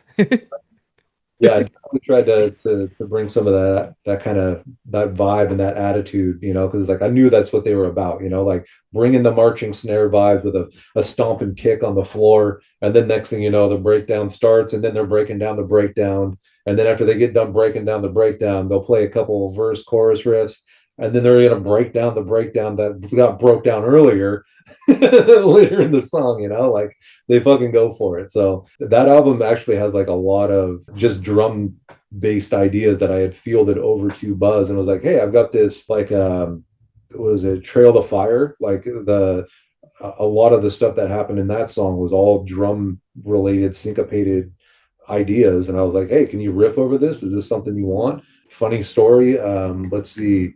Breath of Nibiru, the song Prisms, that was a drum idea as well. And that got thrown over the fence over to Buzz, and he was like, "Nah, this is too much. This is not an idea that I want to carry on with or whatever." And I was like, "All right, cool." I was like, "I'll use it for my other band." So I ended up giving it to Gianluca, and then he turned it into, or him and I turned it into the song Prism. So it was, like I said, that whole time, like I had all kinds of ideas, and I was just pushing them in any direction I could. I was like, "What do you guys think of this? How about this?" So it was rad to be able to work with those guys on that first album, and then going into Extinctions, Ken had more involvement because, let's see, Watch as a Rule happened, and before that was Darkness in the Light. Ken wrote most of Darkness in the Light, and he was so burned out from writing extensively on that album that he didn't really do much on Watch as a Rule. But when Extinctions came out, I think he wrote probably half of that material, and he wrote half of it like himself. And then he would send me over the tracks. I would either learn the drum parts that he programmed or come up with some ideas on top of what he had. And then Buzz and I were still kind of working on the same general terms that we did during Watch as a Rule. I don't think I had as much involvement because I was back at home working. I didn't have the free time to write nearly as much. There was kind of a I don't know, like a 30-30-20 on my behalf, or 40-40-20, whatever you want to call it. And then with Wretched RUINOUS, Buzz wrote predominantly all of that album, I want to say. You're probably very proud of these three albums. Yeah, yeah, for sure. There was a lot of it's so weird how circumstantial like the recording process and the writing process can be just based on where you're at in life and what's going on in your surroundings. And so like Watch as a Rule, like my back was blown out. It was before I had back surgery. I was in the studio just miserable. At that time, I hadn't really got into like the power playing like I had, was talking about earlier. And so that album had more of the technical aspect of it, coming out of the Faceless and Culling the Weak. There was more kind of vibe there. But then going into Extinctions at that time, I dumbed it down a little bit more. I was more power playing. I used a bigger snare drum for that. I was recording drums with Adam D down at Signature Studios in San Diego. And we were down there for about a week or something. I think I had got all the tracks to that album the night before I went down there because I didn't have much like writing influence on that album. And Buzz and the producer and Ken and the producer, like everybody was kind of in this mismatch of working on all of their stuff in their own respective way. And I wasn't really fully involved. And so I had learned the drum parts a certain way going into recording drums for Extinctions. And then when everything was said and done before it came time to track the actual drums, tons of shit had changed. And so I was in this weird mindset of, okay, I've been playing drums to these songs that I have heard a very particular way and already written all these fills and transitions and all this different stuff. And then I show up, and then the night before I show up in the studio, I get all of the tracks from the producer and they're all different. And I'm like, what the fuck? I'm like, I've got to relearn all of this stuff while I'm tracking in the studio. So it was actually very, very stressful. It was not a pleasant recording atmosphere, but within 5 days we got it knocked out, moved on. 5 days. With all these circumstances, 5 days is very quick. Yeah, I mean, you think, you're in the studio, you at that rate, there was 14 songs, I think. Originally, I think only maybe 10 of them made it or something like that to the actual album. But, you're tracking anywhere between three songs a day, roughly. And so it was a very busy time, like especially when you don't know the material or all the material has changed and your body mechanics and your muscle memory is already geared to playing the song a certain way, and now it's completely 180 on you and you've got to learn it all a different way. Like that to me is the biggest mind fuck because I just don't generally work like that. So after having that experience when it came to recording Wretched Ruinous, I was like, I'm not going to learn the drum parts. I'm going to write them. I'm going to get as close as I can to what I've programmed.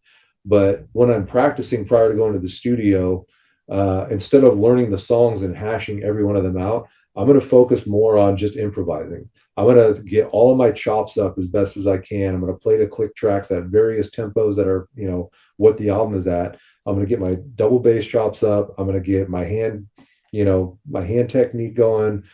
I'm going to learn a bunch of different fucking crazy fills and just different things. And so when I go into the studio, I'm fresh and I'm capable and I can do whatever the hell I need to do to track whatever drum parts I need to on command without having to get my mind to revert back to what I was already used to playing. I wanted everything to be because I had heard from guys like Joey Jordison, right? They had said at some point in an interview or something that they don't learn their drum parts until they get it until after they're already tracked in the studio. They track whatever they do instinctively in the studio, and then after the recording's done, then they go back and then they learn their parts. It's like, you know what?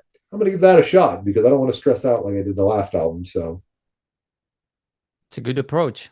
It's a really good approach because everything is already set in stone and you learn after the tracking is done. That's it. You listen to the tracks. Okay, that's the shit I played. That's the shit I played there.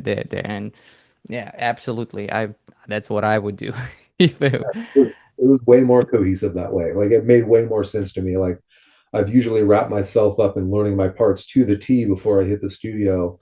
And then in this case, it was like, this is so out of my realm of normalcy to step into a studio and really not have everything locked in. But it worked perfectly because Will Putney, when he was tracking drums and producing and stuff, as I was playing and I was just coming up with, I'd usually be pretty good about repeatability, playing the same parts, playing the same fills. But every once in a while, I'd be like, I want to try something different here for a fill. Well, I go and do that. And then Will would be like, that's sick, but what if you did this? And he would do that through the whole album. He was like, what you just did there was awesome, but what if you did this? I was like, okay. So him and I would just go back and forth. And he was like, do that, but better. Do this, but do it on that cymbal and this cymbal. Or, he'd give me different little ideas here and there and kind of poke and prod me until I'd come to my best decision about how I was going to play those drum parts. So it was cool as fuck working with him because he's very like proactive in the drum tracking session. Like he's very into what you're doing and very cognizant of what you can and what you cannot do and what you should be doing. So working with Will was really pretty fucking badass because he was able to elevate what I was doing for a drum performance on that album considerably because he just opened me up to a ton of possibilities. It was the first time I've been in a studio where a producer's like, do more, do more. That was sick. Do more, like, do more of that. Whatever that is, like keep that vibe going. I was like, oh, okay. So, I could look through the glass as he's behind the console, behind the controls, and he's just like stoked. I could see him jamming, grooving out, and he's just like, whatever you did there was great. Next take, next track, next, whatever. So that was a cool process. So like I said, every section of recording with Unearth, every kind of chapter throughout the course of time, it always had some new challenge, but it also had a lot of benefits to it as well. Yeah.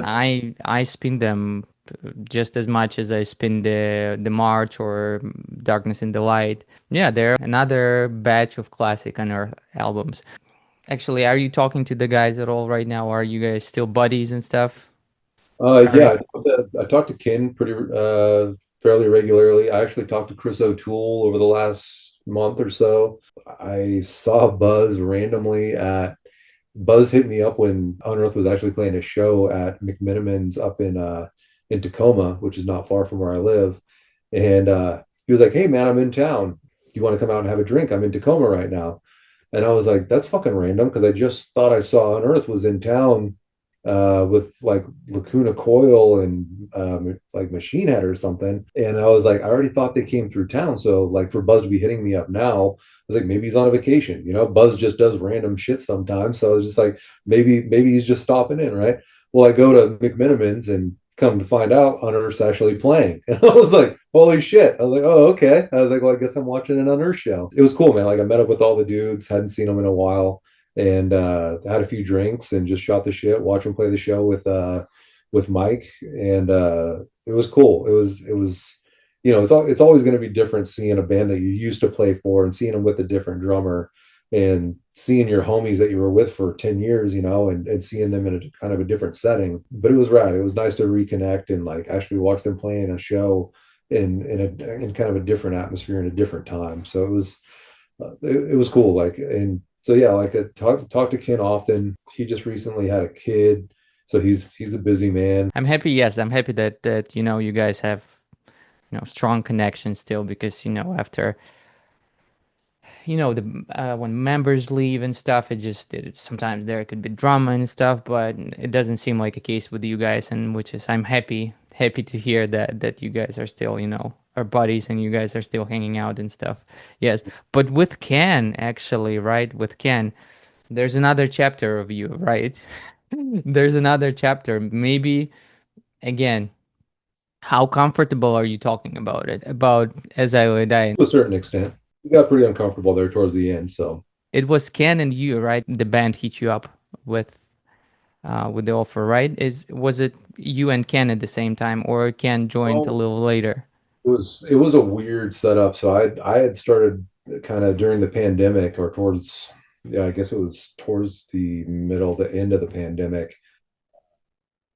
Ken and I, it's a very weird instance. Like during my 10-year tenure with Unearth, Ken and I were always on good terms. We talked, hung out. We're fucking brothers, right? We're in the same band together. But to be honest, like we didn't talk about real life shit. Like we didn't talk about what happens at home and what's going on with how our feelings are about the band and different things. So like him and I never really fully talked about much of anything that was really personally related or how we felt about being in on Earth or whatever, right?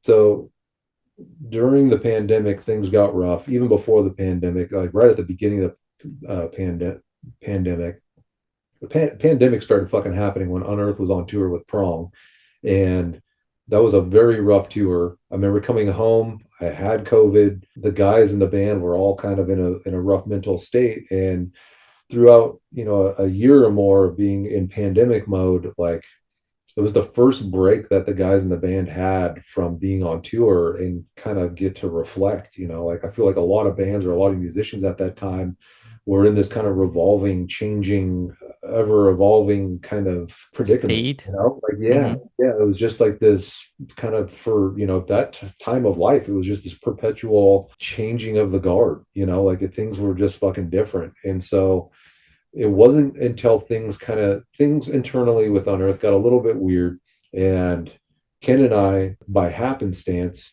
started talking more. And him and I had a couple of talks about what was going on in the band, and we started to kind of agree on things about what was happening with Unearth and directions and just how tours had gone in the past and some of the instances that we had encountered during the pandemic. And Ken told me that he was joining As I Lay Dying, and or that he had an offer and that he was already kind of checked out of Unearth. That's why part of one of the reasons he didn't record on the last album is like he was kind of over it. And so with that being said, like he was kind of off and doing his own thing at that point. And so I believe he put in his statement with Unearth and wanted to move on. and so we say our goodbyes and stuff, and and wish him well and whatnot. And all about the same time, like I was rethinking like what I had going on, and I couldn't help but notice some of the realities that we were both kind of living in, and I was like, like I don't really align with the direction that on Earth is really going, and it's not really going to work for my life in the future. Like I don't see myself doing this, and I don't really align with some of the things that have been happening during the pandemic, and we just had difference of opinions. Like I said, me and the guys still get along. uh we Some of us still talk, but there was definitely some shit that happened, and I was just like, you know what, this is unhealthy. It's time for me to do different things with my life. And so Ken had already taken a new gig. I didn't know what it was. It wasn't until later he tells me, hey, I've fucking got an offer from As I Lay Dying. Just wanted to let you know, right?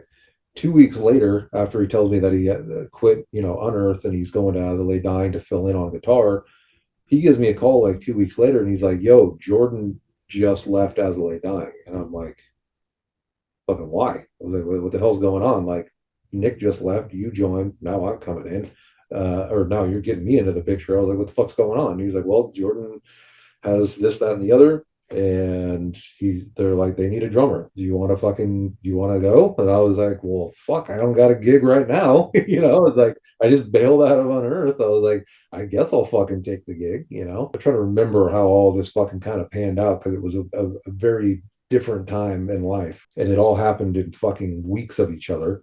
And so it seemed odd. It seemed like Ken and I had both bailed ship at the same time out of Unearth, and we just dropped ship and jumped into As I Lay Dying. Was actually not what happened. And so he had left. He had got in with them.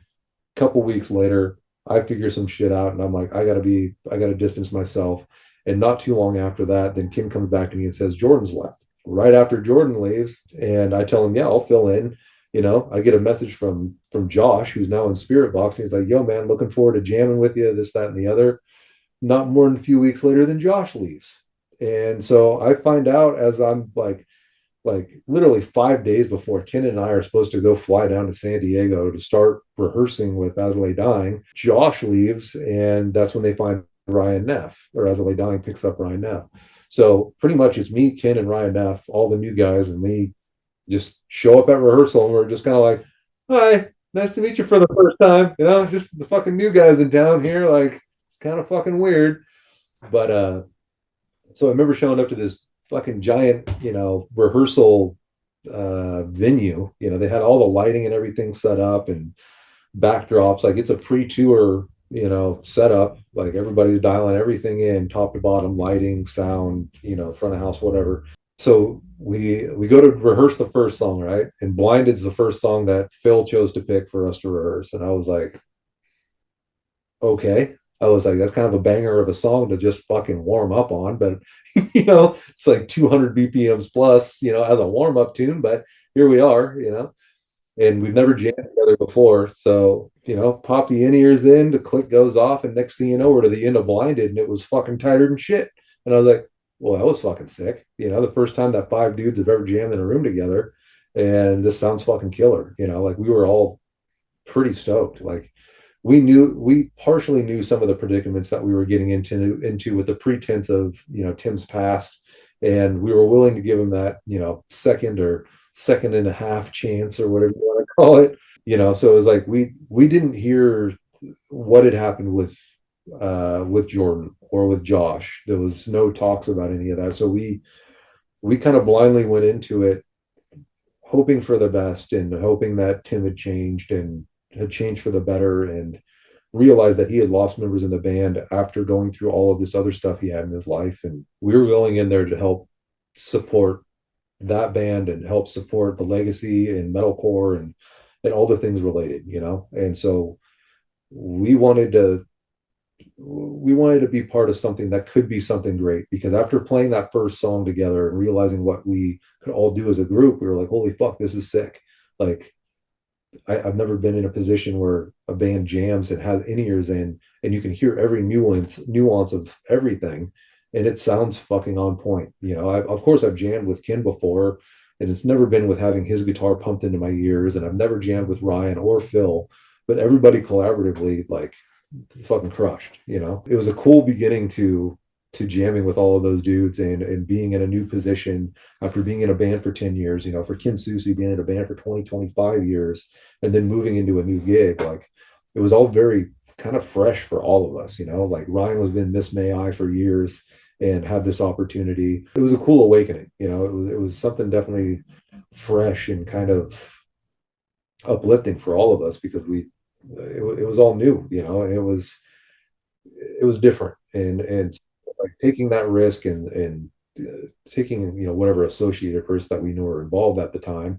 We didn't realize, like I know I'm going to catch shit for this online because so I have to pretense that we knew Tim had a past. Like, don't get us wrong. I have other friends that have fucked up in their lifetime and made mistakes, right? Everybody gets a second chance. We gave Tim that second chance. That was my second chance to Tim. He fucking blew it, completely fucking blew it. So just like any of my other friends, who am I to say that I could judge one character against another by not giving somebody a second chance? Just like I've given somebody who's a drug addict, somebody who had been put up in the pen before, like I'll treat him all the same as them because everybody gets that second chance in life, right? Well, he blew his fucking second chance. He made some really stupid fucking decisions. He blew it in the end game, So I wish Tim would get the help that he needs, but he's not. He's going to keep on his path. I hope the rest of the guys in his new formula don't find out like we did. I wish him the best of luck, but I really wish he would go get some fucking help.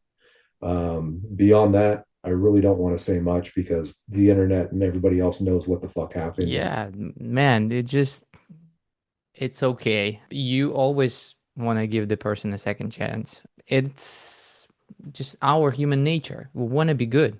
We want to be good people. It's not even sometimes about the money. It's just about just checking out what if everybody's wrong and the person has, person can change, and yeah, sometimes this shit doesn't work out. right. Like we've all been in predicaments or associated ourselves with some individual, whether it be a girlfriend or a family member or whoever in our lifetime that has had a rough history, that has had a rough past, that may have suffered from mental disabilities or may have suffered from injuries or whatever it may be, right? And over the course of your lifetime, you meet those people, you befriend those people, and like one of my best friends, Chris, I worked with him for over 10 years now. When the dude first came into the shop that I was managing, like he had drug addiction problems or had he was coming off of some bad shit. He had a bad history, right? But individuals like that, he we became friends, and over the course of the years I saw an individual improve and become a very good friend and become one of the most reliable and trustworthy people that I've ever known. And he's an ex addict, he's an ex felon, like he's got shit going on in his life, right? But I gave him that chance, and he was one of the best examples of giving somebody a second chance and finding the benefits of having a really good friend, so that's one example, right? And I've done that with numerous people in my lifetime, and more of them than less of them have worked out. In this Saturday dying situation, not at all the fucking case. It's a special exception, and it definitely went south and fuck me, like and fuck Ken and fuck Ryan. Like we all got shit on. I found out the band was breaking up on my birthday, like it was a shit fucking predicament.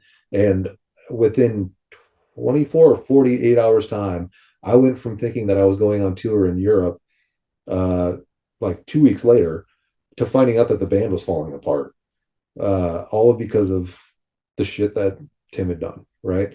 And so, like I said, my bad. I trusted the wrong fucking guy this time, and so did everybody else. So fuck us, it fucking happens. No, So I'm sorry to hear that, man. I'm really sorry to hear that. It could be soul crushing when you just have one expectation and just shit goes south, and you have the plans, and you were probably like planning ahead, your future ahead, and then some actions could just lead to fucking downfall of yeah, everything. Like a card, like a house of cards, basically. Boom, and it all fell down. But was it any albums that you recorded with them actually? No, no, it was just through what is it, through Storms Ahead or whatever. Uh, Uh-huh.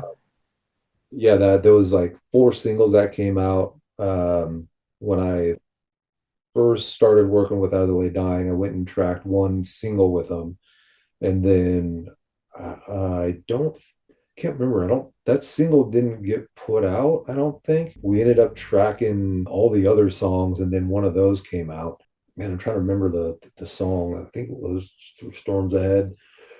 But anyway, one song came out, and then there was three more singles after that. But one of the songs I had tracked like right when we had all first hooked up and got in the studio with Phil and Joe McQueen and banged out one song in like a couple of hours or something like that. And then then that was it for that session. And then eventually we made it back and started tracking again with Joe and did shit 13, 14 songs in about 5 to 7 days or something like that. But yeah, I mean the process was cool, man. Like Phil wrote like all of that shit except for like one song, and he was working with Hiram. Ken had a little bit to do with Burden and maybe one other song too. I think he wrote a few riffs kind of intermingled in there. So Ken had his hands in a little bit of the shit going on, and then Ryan had a bunch of ideas that he brought to the table vocally, and but yeah, Phil was really putting in the time with like Hiram, the producer for the album, and like in the very beginning, Phil was exchanging ideas with me and just bouncing different stuff off of me. And after doing some back and forth on a bunch of drum ideas, then eventually Hiram got a hold of it, and then they started working together. And then there was just kind of give and take on a bunch of different stuff for that album. And Hiram was writing drum ideas and shit too, so it was cool to work with somebody who was like reprogramming all my MIDI notes and then using his ideas to kind of formulate stuff. And it was cool. It was like he was able to shape what I would do drum wise into what he would do as a songwriter, and then combined with all of the writing that Phil did, it was this pretty rad conglomeration of just different ideas and approaches to the songwriting for that album. So I really did like a lot of that, what that album had to offer. Like, and then once Ryan came in and started laying down his beautiful voice on shit, I was just like, man, this is sick. This is going to be such a good album.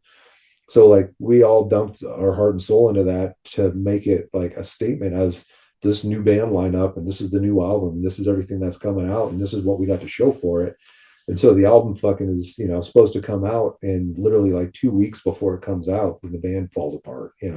So it was really shameful and disheartening to like have all of this timeline and all this writing. Like I felt, it was hard for me to feel bad for myself.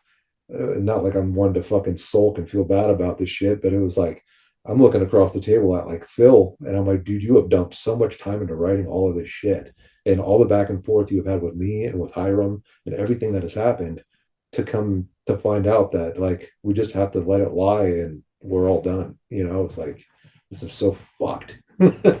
So Man, it just let me tell you something. You put in a lot of work into this one and it turned out sick. Like no matter what are the, other consequences or circumstances, it turned out great. thanks, man. Your drumming especially there. Yeah, it's just punchy, a lot of hooks. What else do you fucking need? Okay. So yeah, but anyways, um, let's get to the fun part actually, right? All right. I know that All of it's this has been fun. I'm great. just sitting here drinking a beer, bullshitting about drum stuff. So Yeah, it's let's fucking great. bullshit about drums even more because I don't know if you watched any interviews that I made, but I analyzed the drum parts or the techniques in this last segment where we just we take like one of the videos or a couple of videos and we break it down a little bit. I ask you follow-up questions and stuff because it's drummers like talking about the techniques and stuff. I think you're not the exception, are you? Oh no, I nerd out for sure. Okay, let's go.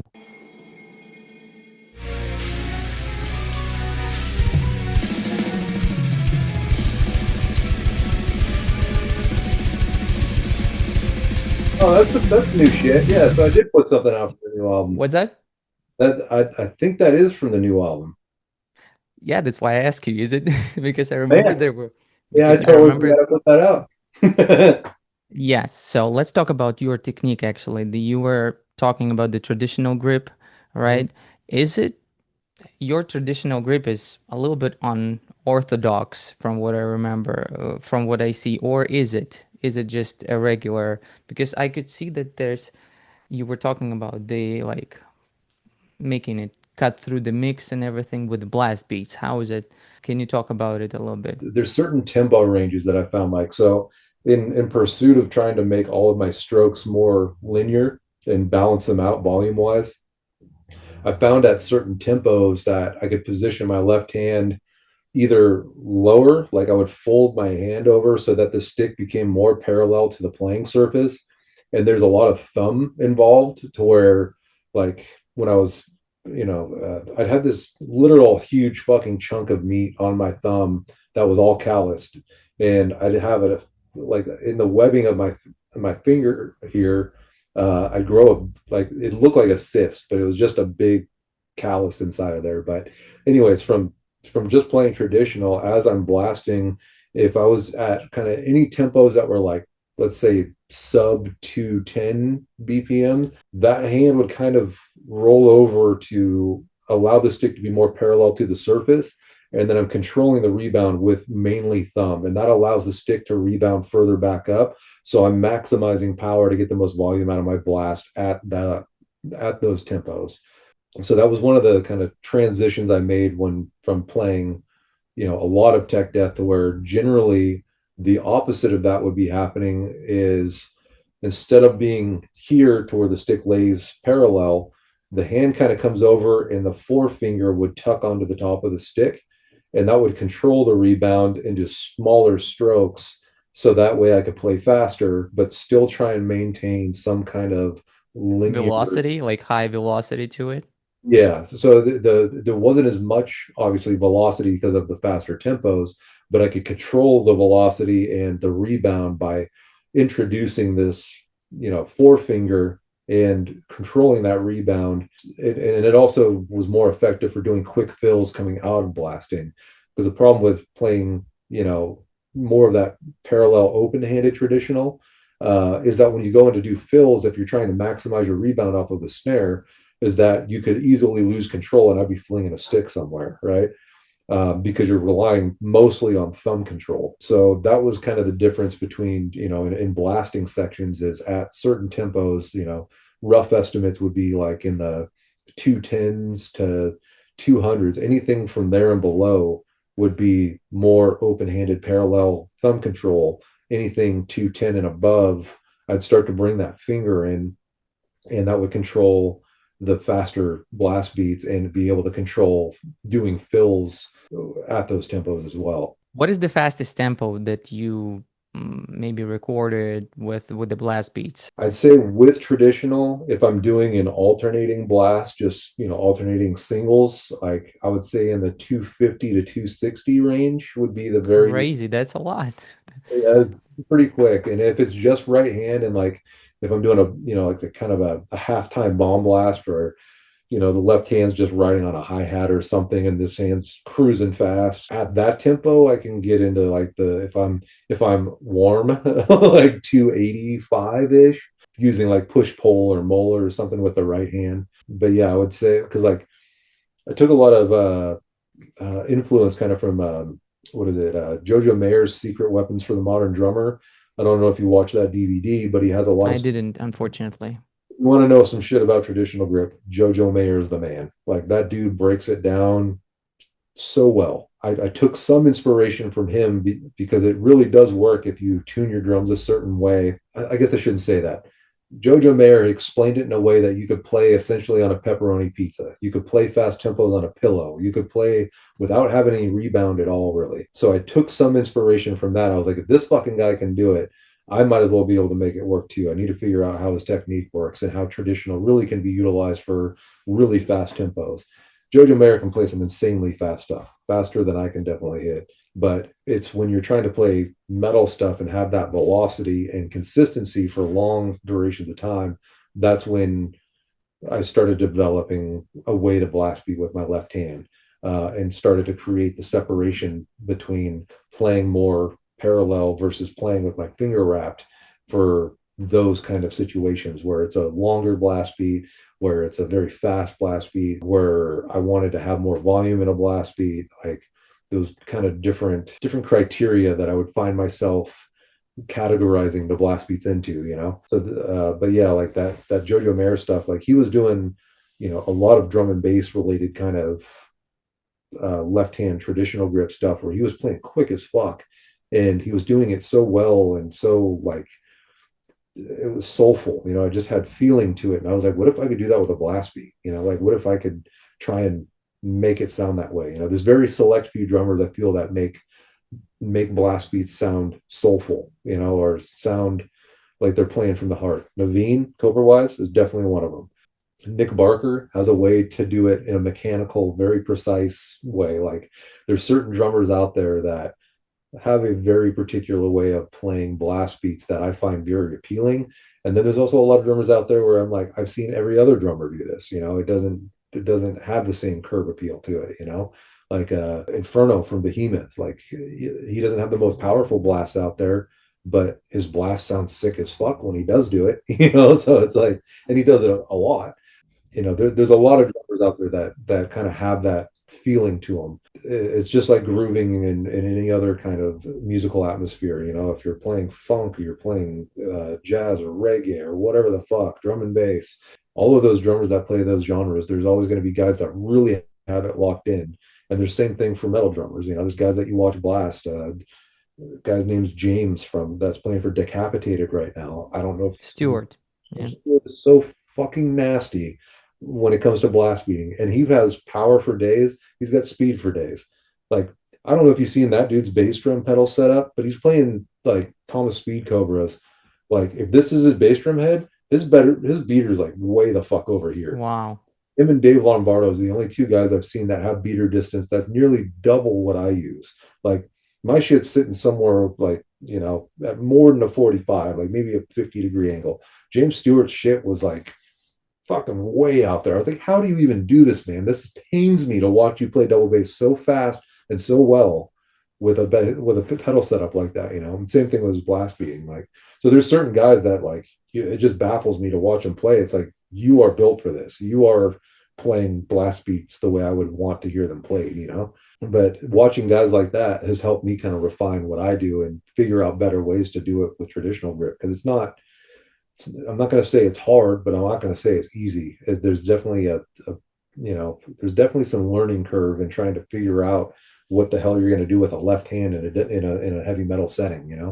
A lot of discovery phase going on. But you're still making it work.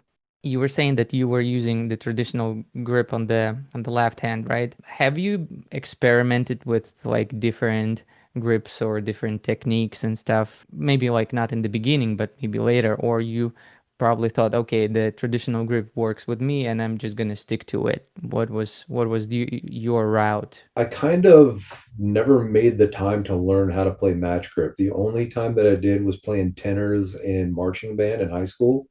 And that was about the only time that I really started to pick up on match grips, because I spent a whole summer with a set of tenors, in front of my drum kit. And I was learning how to do, crossovers and stuff where you're doing, doubles between two different surfaces, and then you're doing crossovers and stuff. And that was the only time that it was really applicable for me to learn how to play match grip on any surface, really. Like, and when I went back to playing drum, playing an actual drum kit, like the left hand with playing ghost notes and doing it in traditional, like it always felt different. So it was really hard for me to go from playing traditional grip for years and then trying to convince myself to play match grip, because I'd fuck with it for a little bit, but it never felt right. Even when I was a little kid, when I first started playing, like, my dad gave me the option when he was teaching me technique. He's like, you can play match grip, you can play traditional, like take your choice. Like, it doesn't really matter how you do it. Even when I tried to play match grip, I just liked the feeling of knowing that this was my left and this is my right. and my brain could do their own thing on either side of that spectrum, So I've tried to play match grip, and I've never truly had the time or the determination mostly it's just been the time to try and to implement it, like to try and get match grip to where my traditional grip is would take me what I would think would be months of practice, of kind of like practice that is not inhibited by anything else in life. Like if I had 8 hours a day to just focus on playing match grip, and maybe a year's time from now, I might be able to get somewhere close, but at the end of the day, it's still never going to feel right. Every time I pick up a pair of sticks, the sticks fall into a traditional grip form, and it just naturally what happens for me. Yeah, it's like trying to play open-handed after many, many years of playing just with cross-handed. It Oh, just it's it's gonna take you as much of a time to learn it, and it will never feel right.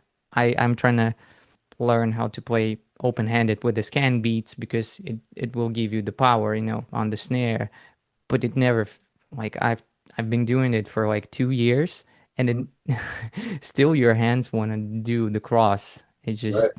It's inevitable because that's how your brain works. It's no matter how much you rewire it, nature nature of your brain will always win.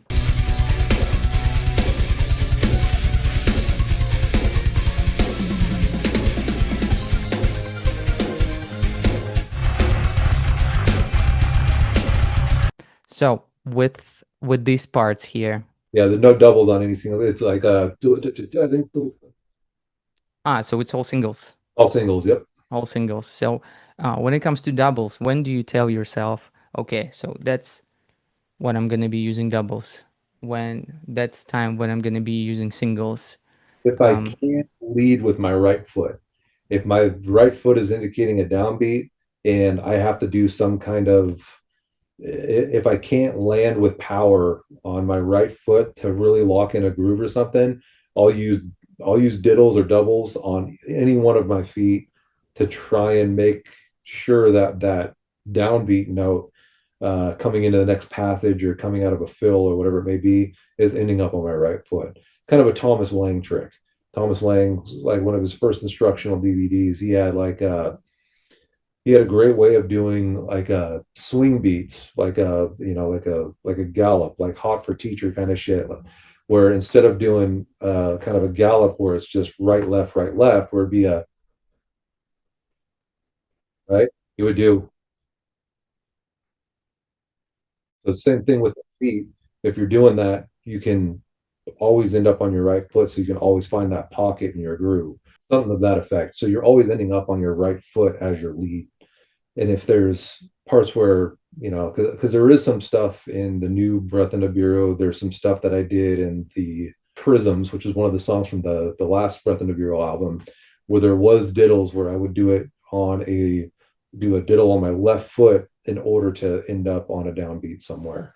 Or I would even do it on the right. Even with fucking Azalea Dying, there was some sections in Azalea dying stuff that I did where I had to use doubles in some manner or form.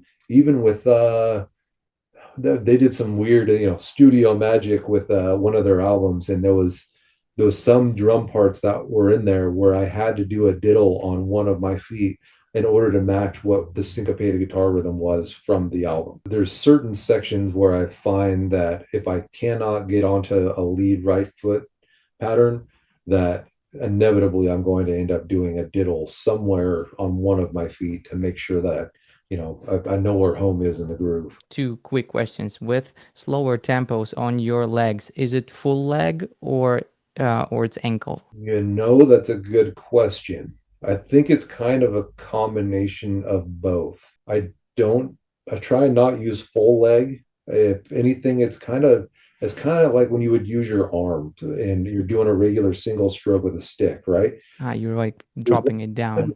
yeah, there's kind of a whipping motion to it of sorts. And the same thing kind of happens with my leg, I would guess. Like, yes, the leg is dropping down and my heel is dropping, but kind of at the same time as that happens, my toe is snapping as well.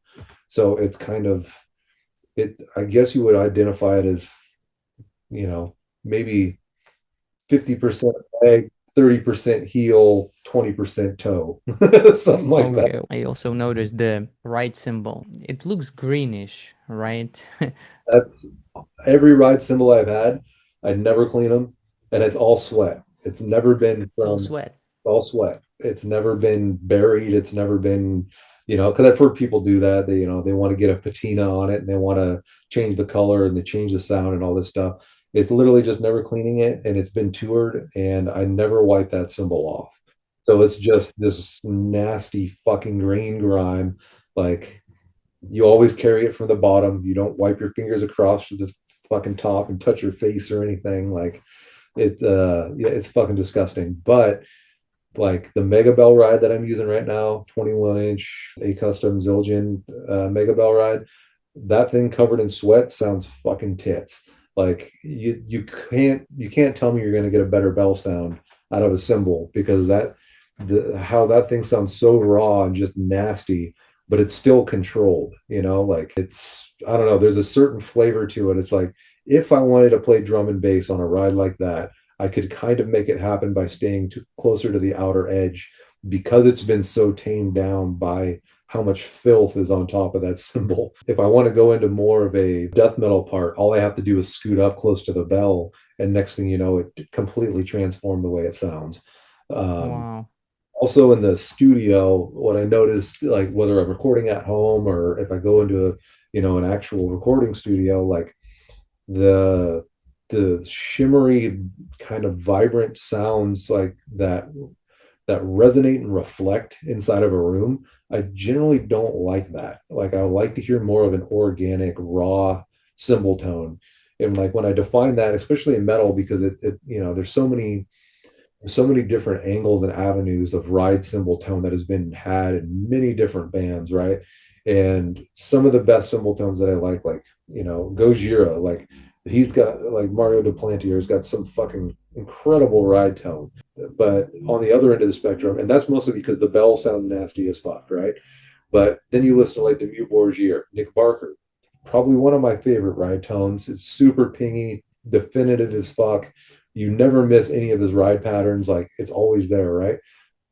But then on the opposite end of the spectrum, you go to like any Opeth recording, right? There's this very organic, but it's still metal, still kind of rock, but mostly metal. But it's this weird organic kind of flavor of ride tone.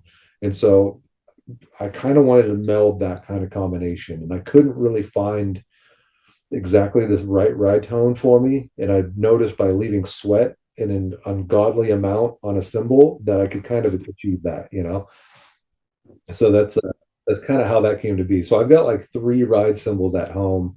I got like an Earth ride, I got a Mega Bell ride, I've got an old, like when I record Watchers, I use like a Peisty power bell ride, like a rude power bell ride or something like that. Or I think maybe it's just a power ride, I think. But anyways, all three of them are just coated in fucking shit. Like, they look disgusting, but they sound super choice every time.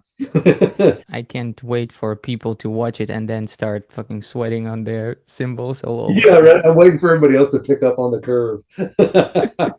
But yeah, man, that was really insightful. You talked about your technique, and y you seem like you can talk about it forever, right? And I got what I wanted to ask from you, man. And yeah, thank you very much for, for spending these almost 3 hours, Jesus Christ, with Is me. it really? Man. Yeah, it was 3 hours. Yeah, we talked That's three awesome. hours, and Good shit. All yeah, right. New high score. yeah. What's that? That's a new high score. This Yeah, guy it's like you three fell off. hours. Yeah, it's I always keep my wife, oh, the interview is gonna be like an hour and a half and stuff, and it always turns out to be like three and a half fucking hours. Oh, then you get chatty Cathy's like my ass. I'm just fucking over here rambling. No, man, it's just, what I liked about this interview, that I will not have to edit shit, because I mean, I will edit, but your eloquence is something I really appreciate, that I don't have to cut like like and all these like filler words and stuff. You did amazing job with it. Yeah. surprised. I can't tell you how many times I've gone through my videos as I'm making drum tutorials or something. I'm like, could I stop saying fucking like or something of that effect? And I'm just like going through like, how do I edit this? How am I going to turn this into not dog shit right now? No, you were so good. I have this filler kind of thing that I have to like get rid of, but I had to edit the videos of drummers where I had to manually cut like and and all this kind of stuff. But with you, it's gonna be like a breeze. So, but I have a thanks, man. Thanks 3 hour for, tell all of fucking what I've got going on. but yeah, thank you for this conversation. I really appreciate your time and appreciate your saying yes to the interview. That's really important. Yeah, and hopefully I'll see you sometime like in person because you're a really interesting person. Like you're really, I could pick up your brain on a lot of things. So, man, just really enjoyed talking to you. Likewise, I man. really enjoyed being quiet with you. That's the thing. So, Right on. but I'm glad I could anyways, yeah, put it all out to you, man. Like, yeah, no, it was a yeah, great. yeah. It was amazing conversation. I I don't have hope. very many, I don't have very many like of these kind of interviews out.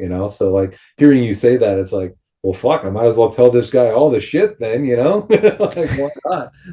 Well, you did. You managed. Told all your story, like all your career breakdown, and I'm like, I can be happier. I'm really happy that how it turned out. And yeah, thank you. Thank you so much for it.